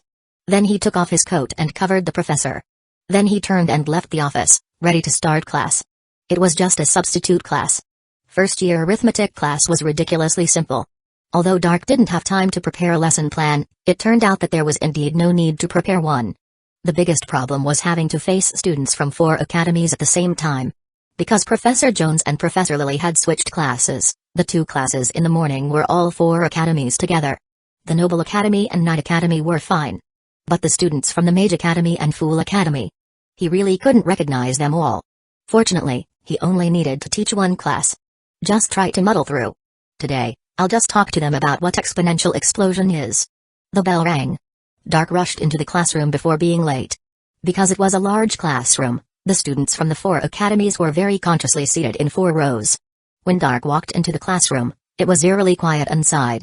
Probably because no one had ever thought that one day a classmate would be standing on the podium to teach them. Dark felt the gaze of all his classmates, but he was not uncomfortable. As the son of the kingdom's only duchess, as the son of the Valkyrie, one of the kingdom double swords, where he went was not so eye-catching. Excessive praise, excessive flattery, and excessive doting, ultimately nurtured that tragic personality. But fortunately, it was not too late to mend the fold after the sheep were lost. Dark walked onto the podium. And then he immediately experienced Professor Kazel's exclusive perspective. So Professor Kazel usually has it this hard? There were 3 professors in the academy who were less than 1.5 meters tall. But Professor Lily and Professor Dee were both winged little fairies, always flying in the air without touching the ground. Only Professor Kazel, it was particularly difficult. Dark was 12 years old this year, over 1.5 meters tall, and didn't look short when standing with his classmates. But once he stood on the podium, he was indeed lacking something. He looked down and saw that there was a footstool hidden under the table.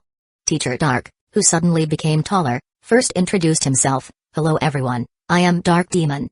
I believe there should be very few people who don't know me. In short, I will be substituting for this class today. If you have anything you want to know, you can ask questions first. A class was 90 minutes long. Dark planned to spend a few minutes answering 1 questions first, then spend about 10 minutes talking about the homework left over from the last class, and then move on to teaching, talking about some content that first-year students had not yet been taught. Perhaps because his smile was good-looking enough, the atmosphere in the classroom eased a lot. Emma Metis from the Knight Academy raised her hand, and Dark nodded at her. Emma immediately asked, "May I ask where Professor Lily has gone? What caused her to be unable to come to class?" This question was obviously what the students wanted to know, and the classroom therefore stirred slightly. Dark couldn't help but smile. Professor Lily stayed up late last night researching Laplace's demon, and only fell asleep recently because she was too tired. Emma asked doubtfully, "What is Laplace's demon?" Dark, a kind of divine beast. Emma sat down, half believing and half doubting. Another freshman from the Mage Academy immediately raised his hand. Dark then said, "The student from the Mage Academy, Do you have any other questions? The freshman asked sharply. May I ask why student Dark is able to stand on the podium? If it were me a month ago, you would already be dead. Dark said, because I graded your homework. The person's expression suddenly froze, and he sat down awkwardly. Next, there were still many students raising their hands to ask questions. Most of the Mage Academy students were unconvinced, the Knight Academy students were simply unhappy, the Fool Academy students felt indifferent, and the Noble Academy students were naturally proud and arrogant. Dark just glanced over and noticed many small movements under the stage. The Noble Academy students were taking this opportunity to taunt the Knight Academy. Dark was thinking about whether to give them a warning when he suddenly saw Robert raise his hand. Robert bro hey I'm. Robert stood up and asked the question he cared about most, may I ask, will the credits for this class still count? Chapter 30, Dark Demon's Exponential Explosion Story. This was clearly Robert's biggest concern at the moment. If the credits for this class didn't count, he and Vert would be in serious debt. Seriously, why did it have to be this class? Robert roared inwardly, his emotions running high. But Dark was teaching for the first time, how would he know if the credits counted? He thought for a moment and decided to try. Very good, bro hey I'm's question is very constructive. It seems everyone is quite concerned about this issue. How about we do an experiment? Robert, what experiment? Dark suddenly said loudly, bro hey I'm, deduct 5 points. Robert's expression instantly changed. He quickly picked up his house card to check, and it really did deduct 5 points. Dark asked, well, was there a deduction? Robert nodded with a grim face, yes, there was. Dark then smiled slightly, bro hey I'm, add 5 points. Although he didn't know the exact principle behind it, he clearly had the authority of the professors in this class, able to control the students' credits. He, this substitute teacher, could be considered officially recognized. And indeed, when the students realized that this classmate could actually deduct their points, those who were dissatisfied with him noticeably restrained themselves. Dark said, since no one has any more questions, let's officially start the class. Please take out your exercise books and turn to page 20. Right, no one hasn't done their homework, right? Faced with his question, the Magic Academy students showed slight disdain, and some from the Knight Academy even opened their exercise books to show him. Speaking of which, the last arithmetic class was last Thursday, which was a full 5 days ago. Any normal student would have finished it by now, right? Impossible, it's impossible, right? Originally, according to Professor Lily's method, she would collect the exercise books before the end of this class, correct them, and then distribute them in the next class, along with assigning the new week's homework. But Dark, thinking of dragging out the time, decided to go through the homework directly today. Anyway, he was often the one correcting the first-year homework. Finishing it today would also save the trouble of correcting them later. But just as he was about to open the exercise book, he suddenly looked up and noticed that Robert's expression seemed a little off. Robert was more than just a little off. He almost wanted to cry. Because he had genuinely forgotten to do his homework. Of course, Vert beside him also hadn't written a single number. But Vert's emotional control was stronger than Robert's, so he didn't show it as much. Arithmetic homework was assigned on Thursday, because it was close to the weekend. Many students would usually leave it to do together on the weekend. But last weekend was the first opening day of Traveler's Street. Vert and Robert had also spent a fortune to buy the latest model of magic chess, and from Friday afternoon onwards, they had been playing with the magic chess all weekend. Lost in their playthings, how could they remember any homework? And by Monday, which was last night, they had been racking their brains to borrow credits, making it even more impossible to do homework. Hey! Robert suddenly felt a pain in his thigh, and subconsciously turned his head to look at Vert. Vert retracted his hand and quickly winked, pretend. But how could they pretend anymore? Dark originally didn't want to care, he was genuinely too lazy to bother, but Robert's reaction was just too obvious, to the point that even the Noble Academy students across the aisle had noticed. One student even looked at him with ill intent and slowly raised his hand. If he still ignored it at this point, it would be truly unreasonable. Dark said helplessly, Powell, do you have something to say? Powell slowly stood up, pointed at Robert smugly and said, Dear Dark, I saw a rat hiding his exercise book in his crotch. Dark turned his gaze to Robert, then glanced at Vert beside him, and simply said, Goddard, check bro hey I'm's homework. Vert lowered his head helplessly and reached out to take Robert's exercise book. He had no choice. Because he hadn't done it either. At this point, he could only sacrifice the pawn to save the chariot. After pretending to check it, Vert said helplessly, Sorry, he really seems to have forgotten to do his homework. Dark's face darkened, Very well, bro hey I'm, do you remember how many points are deducted for not doing homework? Robert gritted his teeth. Dark said expressionlessly, Bro hey I'm, deduct 10 points. Vert tightly gripped the corner of the exercise book. A very ominous premonition suddenly arose in his heart. Dark didn't delve too deeply into it, but instead copied the exercises onto the blackboard, explaining them one by one. He would occasionally ask questions, and even use stories to explain some difficult problems, making them easy to understand, far surpassing Professor Lily's rote teaching. The students gradually discovered that those exceptionally difficult exercises suddenly seemed to become simpler. Meanwhile, Robert at the podium looked deathly pale. Vert, on the other hand, tried his best to pretend that he was listening attentively. He had never hated himself so much for not doing his homework. They were clearly both first-year students. Clearly both sons of the kingdom's twin swords. Yet now, one was lecturing on the stage, and the other was terrified of being discovered for not doing his homework. The hand gripping his pen became tighter than ever before. Explaining the exercises went much smoother than Dark had expected, especially in terms of dragging out time. 10 minutes for questions, half an hour for exercises, and in the blink of an eye, 40 minutes had passed. Dark looked at the clock, knowing it was time for him to teach some useful knowledge.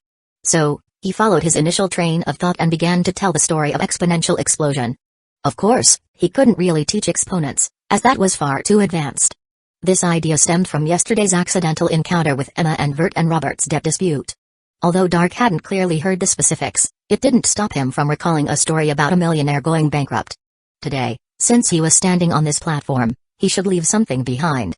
So he followed his train of thought and began to speak. The famous Dragon Egg Magister Da Vinci once said, "Arithmetic is the foundation of all magic."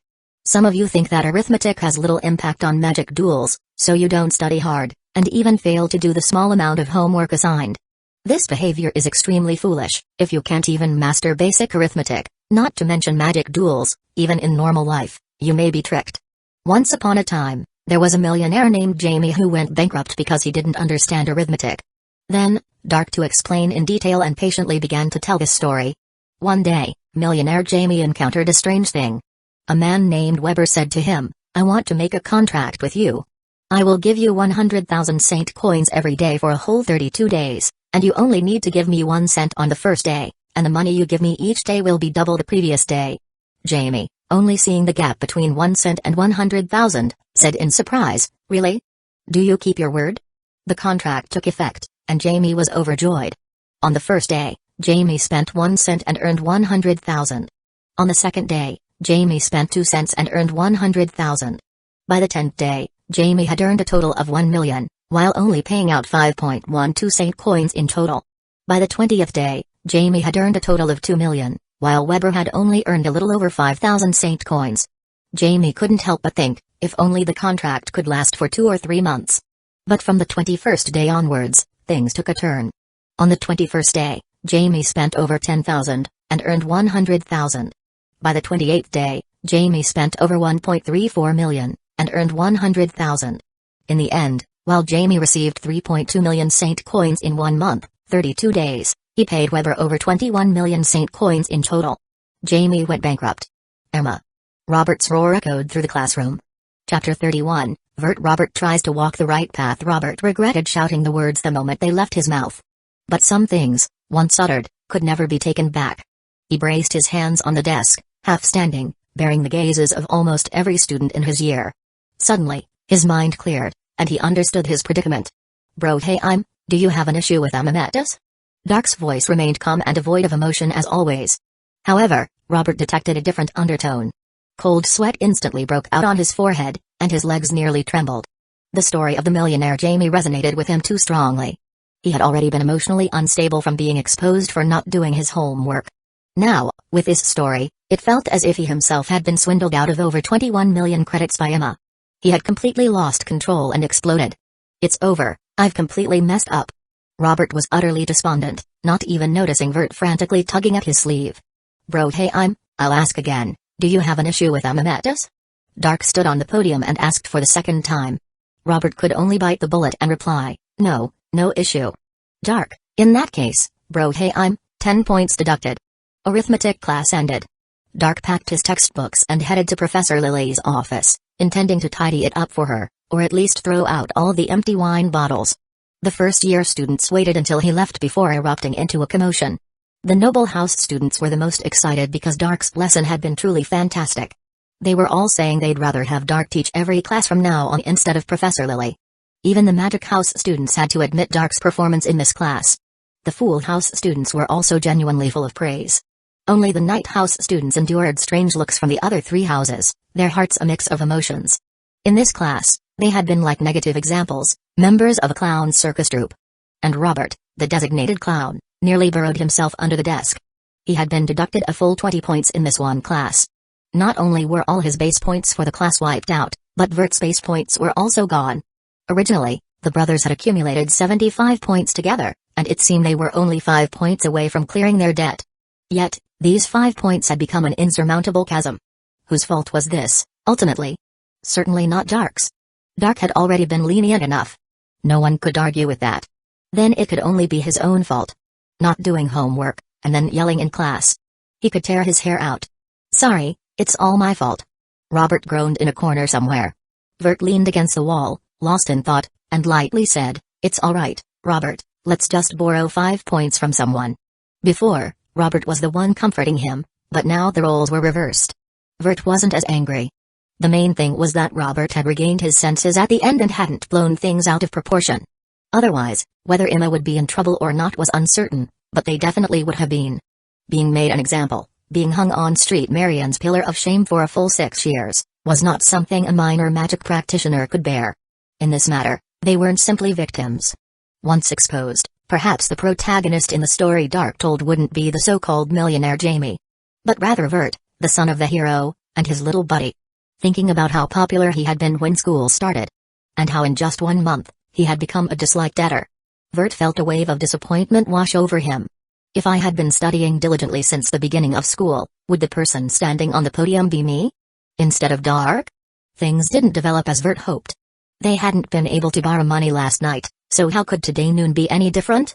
The first-year students, after listening to Dark's little story, might not have realized the importance of arithmetic, but they definitely realized the importance of credits. So, they were holding on to their credits even tighter. Vert and Robert couldn't truly bring themselves to beg shamelessly, or directly explain their reasons for needing help. Frequent borrowing had only made them even more disliked. At 12:45 p.m., Vert did some calculations. In 15 minutes, the debt would double, from 80 to 160. And they only had 75 points, still needing 85 more. Before the next deadline, there were only 3 classes left. 3 classes guaranteed a base of 60 points. To gather enough credits in these 3 classes, they needed to earn an extra 25 bonus points. Vert said somberly, "Robert, let's study seriously." Robert covered his mouth, "But Vert, did you do the magic history homework?" Vert. Professor Lily's office. "Come on, drink this hangover soup, and let bygones be bygones." "No, no. Gently, it's going to spill. Glug glug so bitter." Dark placed the empty bowl of special hangover soup on the table, finally relieved. Professor Lily wasn't just a first-year professor. If he hadn't woken her up by noon, he might have been forced to substitute teach in a senior class. At that point, he couldn't exactly teach calculus or quantum mathematics, could he? Perhaps teaching some geometry might be a good idea? He was just afraid that teaching it might bring out a sense of superiority, and that would be GG. In any case, thanks to the little devil beast's charm, the special hangover soup he got from the halfling chefs, although a bit bitter, was exceptionally effective. Professor Lily sat up looking listless, her coat slipping off her shoulders, revealing her smooth, jade-like shoulders and collarbones. Dark swiftly retrieved his coat and, not giving Professor Lily any chance to play tricks, said, "Professor, I still have class, so I won't disturb you any longer. Also, I've already gone over all of last week's homework, 886. Bang. The afternoon's magic history class finally went smoothly. Professor Didi, as always, read from her prepared materials, occasionally calling on 1 or 2 students to answer questions. Generally speaking, as long as you didn't fall asleep in this class, it was almost impossible to lose points. Vert and Robert arrived at the classroom early to rush through their homework. Although it was a mess, any further point deductions would be for the next class. As soon as class ended, the 2 hurried to the library. Since school started, they had never been this proactive.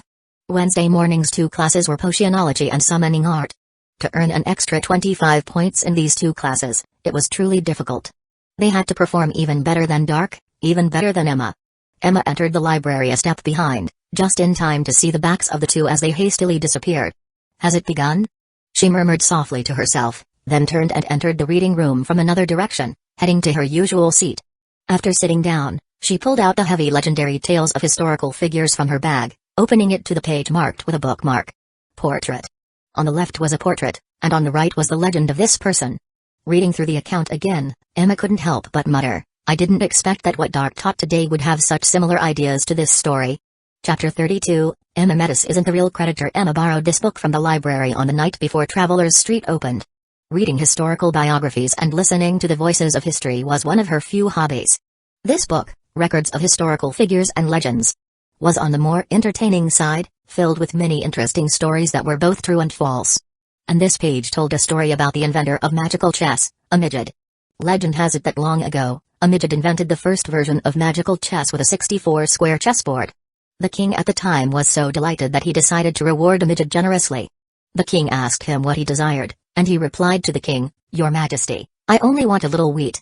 Please have wheat placed on the chessboard I invented, 1 grain on the first square, 2 grains on the second, 4 on the third, 8 on the fourth, 16 on the fifth.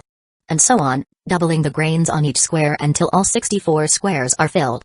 Let's not even discuss how large the chessboard would need to be to hold so much wheat. In any case, the story that followed was similar to the ending of the millionaire's bankruptcy tale that Dark had told. The king eventually discovered that even if he emptied his entire treasury, he still couldn't fill all 64 squares of the chessboard. Emma was inspired by this story. However, she hadn't expected that Vert and Robert would be so hopeless.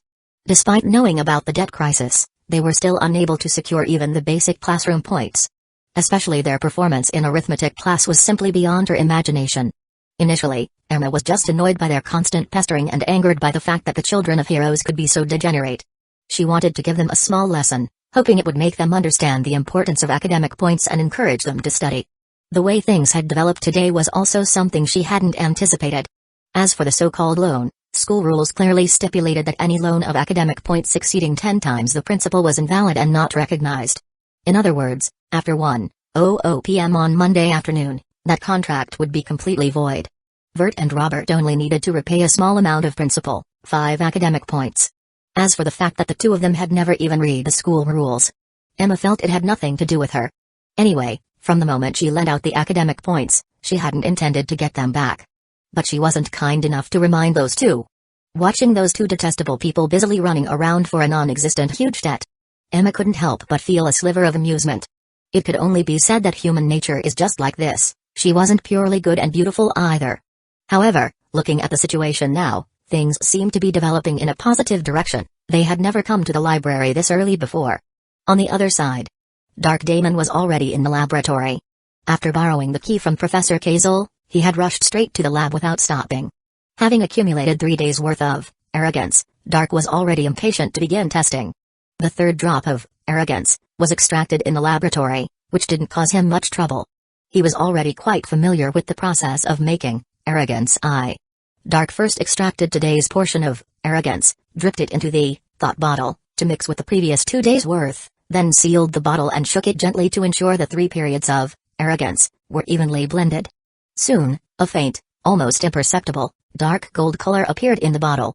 2 minutes later, he borrowed some basic materials from the lab cabinet and began to brew an auxiliary potion called brain juice. Applying this potion to the magic card beforehand could subtly alter the surface properties of the card, making it easier for mental substances like emotions to adhere to it. This was also a discovery Dark had made from reading books these past few days. After successfully brewing the brain juice, it was a liquid resembling egg white, with a slight sour smell. Next was brewing the paste that served as a sealant. Once the sealant was also prepared, it was finally time for the formal creation of the magic card. Number of blank magic cards remaining, 2. One of them was bought, and the other was left over from magic class. Dark picked one from them, spread it out on the lab table, and evenly coated it with brain juice. Then, he took a deep breath, gradually calming his emotions, and his fingers stopped trembling. 1/3 of an inch below the mouth of the thought bottle, there was a layer of water film to prevent the loss of mental substances like memories. He carefully inserted the magic brain dropper into the film, being especially cautious not to puncture it on the first attempt. Once the tip of the magic brain dropper was inserted into the correct position, he gently squeezed and released the magic brain. After repeating this several times, the magic brain dropper let out a squeal. Dark stopped pressing, withdrew the magic brain dropper, and pressed the tip of the dropper against the blank magic card, forcefully squeezing the magic brain. The bit of arrogance stored within the magic brain spurted out. The effect of the brain juice worked, and the arrogance gradually spread out like ink in water. As this blank magic card was dyed a rich dark gold, Dark extracted another drop of arrogance and dripped it onto the card's surface. The dark gold color deepened further. Finally, the third drop of arrogance. As this drop of arrogance diffused, black gradually gained the upper hand, and the so-called dark gold turned into black gold. Dark recorded this phenomenon and then began to apply the sealant. The subsequent steps will be omitted. When the final alchemy array took effect, a brand new, black gold, arrogance, magic card was completely formed. Dark resisted the urge to experiment here. He first cleared the traces in the laboratory and returned the key to Professor Casel. Finally, he rushed back to his bedroom and took out the house card, magical beast, arrogance I, and this new arrogance.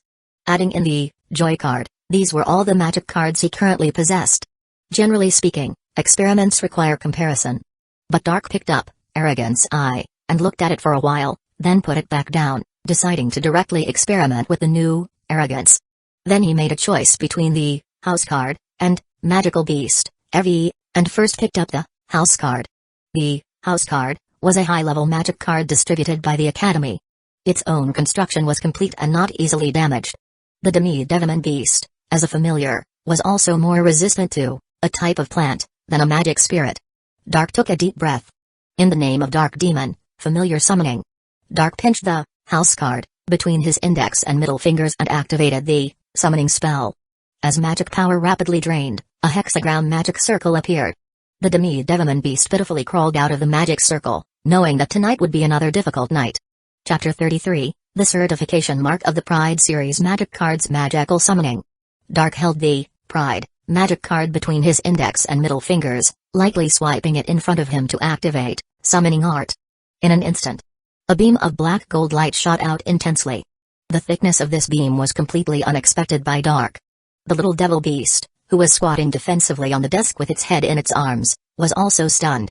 The black light seemed to have cruise missile guidance, hitting the little devil beast's forehead with perfect accuracy. Ah!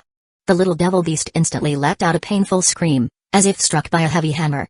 It flew backward and crashed against the wall with a snap sound, sliding down as if dead, leaving a trail mark on the wall. The bedroom fell silent in an instant. Dark's mouth twitched, but he just quietly stared at the motionless little devil beast. Half a minute later, the little devil beast cautiously opened its eyes, then nonchalantly flapped its wings, stood up, and revealed an arrogant expression. Truly a filthy environment. Stuffy air, forgotten ashes, unwiped souls. It feels as if staying here for even a moment will infect one with poverty. Do you even know what you've done wrong? It's your lack of awareness as a pet owner, your failure to offer your magnificent master the most exquisite silver cutlery and the most delicious fresh blood.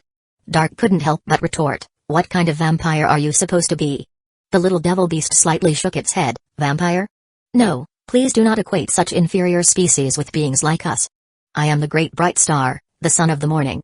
I will ascend to heaven, raise my throne above the stars of God.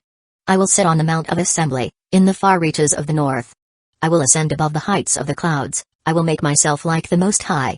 Yet, you shall be brought down to Sheol, to the depths of the pit. It really got worse with the Chunabiu, huh? Dark wrote in his notebook, confirmed, excessive arrogance has a probability of damaging the brain. He then automatically blocked out the little devil beast's noisy chatter and carefully examined its changes. Little devil beast, Pride certified. The most obvious change was the skull pattern on its forehead, which had transformed into a strange red mark after being struck by the black light of Pride. It seemed to be a special crest. In the very center of the crest was a shaped mark, and above the mark was a symbol. The outer ring of the crest was a circle of English words, Level 666 System, Lucifer Code, Pride, and below the mark, in the inner ring of the crest, was written, Caution. Purgatory Level 1 Pride Crest. Dark thought for a moment, copied down the crest in full, and then translated it. Outer ring, Level 666 System, 2 Lucifer Code, Pride Inner Ring, Caution. Purgatory Level 1. Although he didn't quite understand the 666 and the other two symbols, Dark roughly understood that this was likely a crest representing Pride. In other words, this new Pride magic card has granted the little devil beast certification of Pride. But what else? It's not just a watermark, is it? Dark picked up the little devil beast, holding it facing upwards, and had it shoot small darts at the wall it had previously hit. How dare you insult my pride? TSK. Unleash my restraints. Small darts. No. Despite its verbal resistance, the little devil beast's body obediently followed its master's command.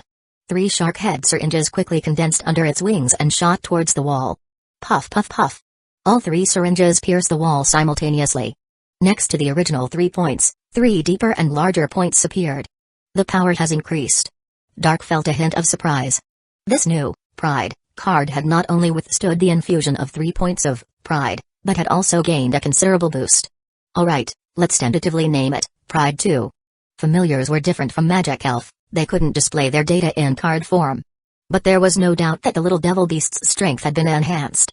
Perhaps it was no longer a 1-star waste, maybe. Perhaps I should experiment on Evi first. About 13 minutes later, the pride crest on the little devil beast's forehead gradually faded, returning to the previous white skull. The moment its mind cleared, the little devil beast immediately flapped its wings and flew up, murmuring to itself in confusion, "Hey, how is it already 6 o'clock? Time to go to the cafeteria and get some food, can't let my dear master go hungry." Dark.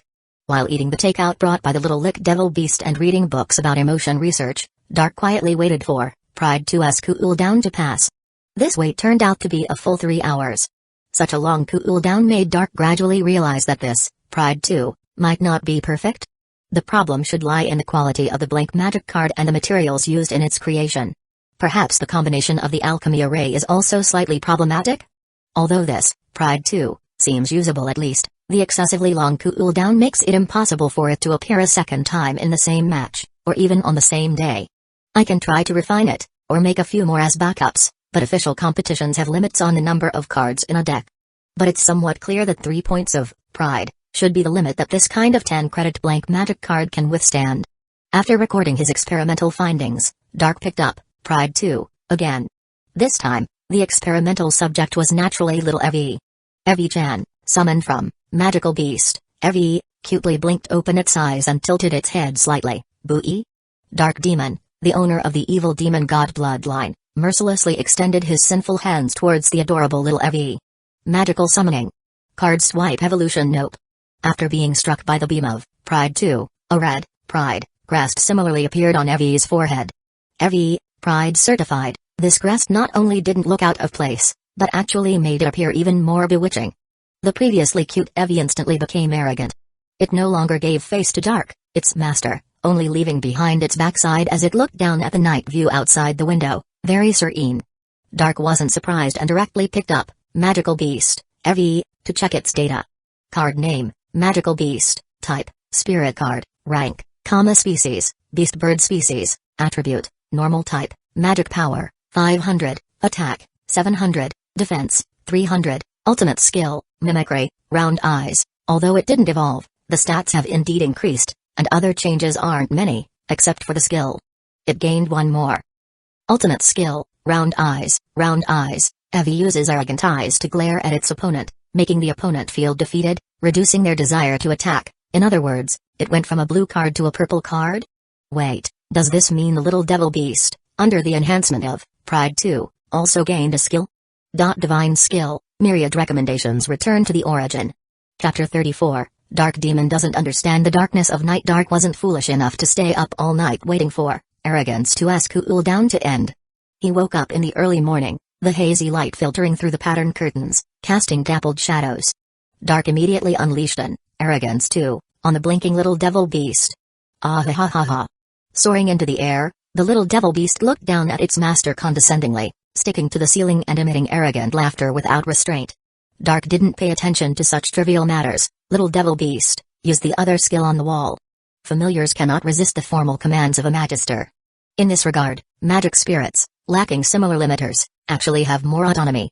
Of course, under normal circumstances, a magic spirit with an intelligence level of 2.0 would never even conceive of disobeying its master's orders. Therefore, despite being reluctant, the little devil beast still used its other skill on the wall. It suddenly widened its eyes, and 2 spiral light waves burst forth from its dark golden pupils. If the wall hadn't remained completely unscathed, Dark might have actually believed it had learned some kind of magic-piercing light-killing cannon, skill. However, he quickly realized that this was most likely a skill specifically for biological targets. So Dark immediately summoned Magical Beast, Evi.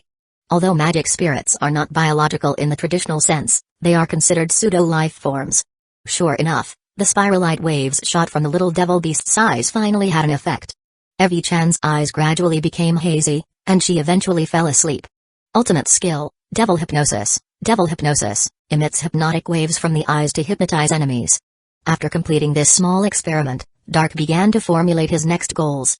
There are still 5 points of arrogance quota left for this month. It feels a bit insufficient. The 3-day shelf life of the thought bottle is also too short. Maybe I should spend some academic points to buy a higher grade one. Also, I'm a bit tempted to try making magic cards from other great Sin series. Let me see, the closest to the 100-point mark are Wrath and Bliss. Wait, why am I having these thoughts?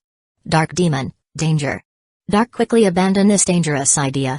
His primary goal at the moment was still to reduce the value of arrogance, before continuing with other experiments. After a month of training, his self-control was getting stronger and stronger. Apart from Bliss being a little difficult to control and Wrath having hidden dangers, only Greed was slightly risky. As long as he could bring down the most difficult to control, arrogance, there wouldn't be any problems in the short term.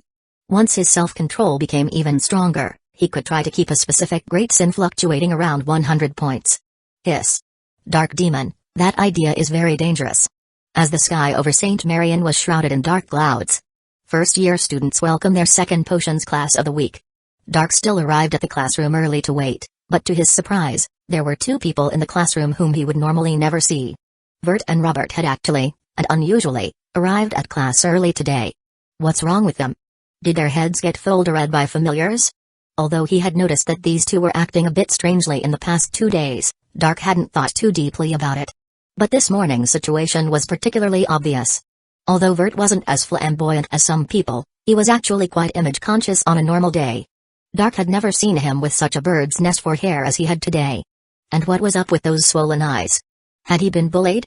Could it be that besides me, Dark Demon, someone else dared to bully the children of heroes? OMG. And what was that thing tied around Robert's forehead? Victory? Were you trying to make your debut as center? Dark was speechless. As class time approached, more and more people filled the classroom. Someone couldn't help but ask. Vert gnawed on his pen, his face gradually contorting. Robert had long since lost his soul, his spirit and body separated, and he vaguely responded, "It's nothing, this is just the price of learning." So, learning required paying such a high price? Had he been cramming all night? Sleeping at 10, waking at 6, taking a half-hour nap at noon, that's how you maintain energy and improve efficiency throughout the day. Burning the midnight oil is not advisable. Dark really wanted to impart his wisdom to them. But it seemed impossible. Ding-ling-ling, the 8 o'clock bell rang on time. Professor Thompson entered the classroom precisely on the hour. Today is a theory class. Just one sentence completely dampened the students' enthusiasm. Although practical classes were more difficult, compared to the dry and boring theory classes, first-year students obviously preferred the practical classes where they could brew potions themselves. However, Vert and Robert's eyes lit up with a red glow. Isn't this lucky, Robert? Yes, Vert. It seems our efforts have been blessed by the goddess of luck. I will definitely score 5 more points than you in today's potions class. Ha ha ha, you're quite bold, Vert. 5 minutes into class. Professor Thompson finally posed the first question: how should purification be carried out during the process of preparing Sprite honey juice? I remember we talked about this question last week, does anyone remember? Vert eagerly raised his hand. But before Professor Thompson noticed, he quickly lowered it again. This up and down movement was truly nerve-wracking, like an elevator losing control and plummeting to the bottom floor.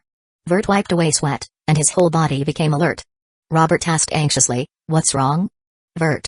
Vert looked embarrassed. Ha ha ha, how could I possibly know what was taught last week? What about you, Robert? Robert looked blank. If you don't know, how could I possibly know? 36 minutes into class. Vert fiercely pinched Robert's thigh. Ouch! Robert jumped up like a grasshopper, but quickly covered his mouth. Professor Thompson, who was writing on the blackboard with his back to them, didn't notice. Just now, Robert had dozed off for the 3rd time. Falling asleep in Professor Thompson's class was no joke. Professor Dede, who taught magical history, would at most deduct 10 points, deducting all the basic points for one class. Professor Thompson, however, would deduct points into the negatives. Robert was covered in sweat, feeling his eyes swell even more, his eyelids as heavy as iron. 63 minutes into class. Professor Thompson finally got to the point they had previewed last night, How to use magic power to assist in potion modulation. Vert was particularly confident in his own magic power. When Professor Thompson poured a rainbow liquid mixed with various colors into a 5-liter beaker, and then drew out a mercury glass rod with mercury irrigation head in the center, he prepared to call on a student from below to demonstrate, using magic power to mix the rainbow liquid into 7 distinct layers of color. Vert, whose eyes were already swollen like toads, immediately raised his hand. Vert Gold, you come up then. Chapter 35, Vert Gold. All in the walk from the back of the classroom to the front stage was not easy for Vert. It wasn't actually his first time on the podium, but it was the first time he felt so confident. Traversing this short distance was like traversing a psychological journey. He took the mercury glass rod from Professor Thompson's gesture. Mercury was the most cost-effective magical material, with a magic power transmission rate exceeding 93%.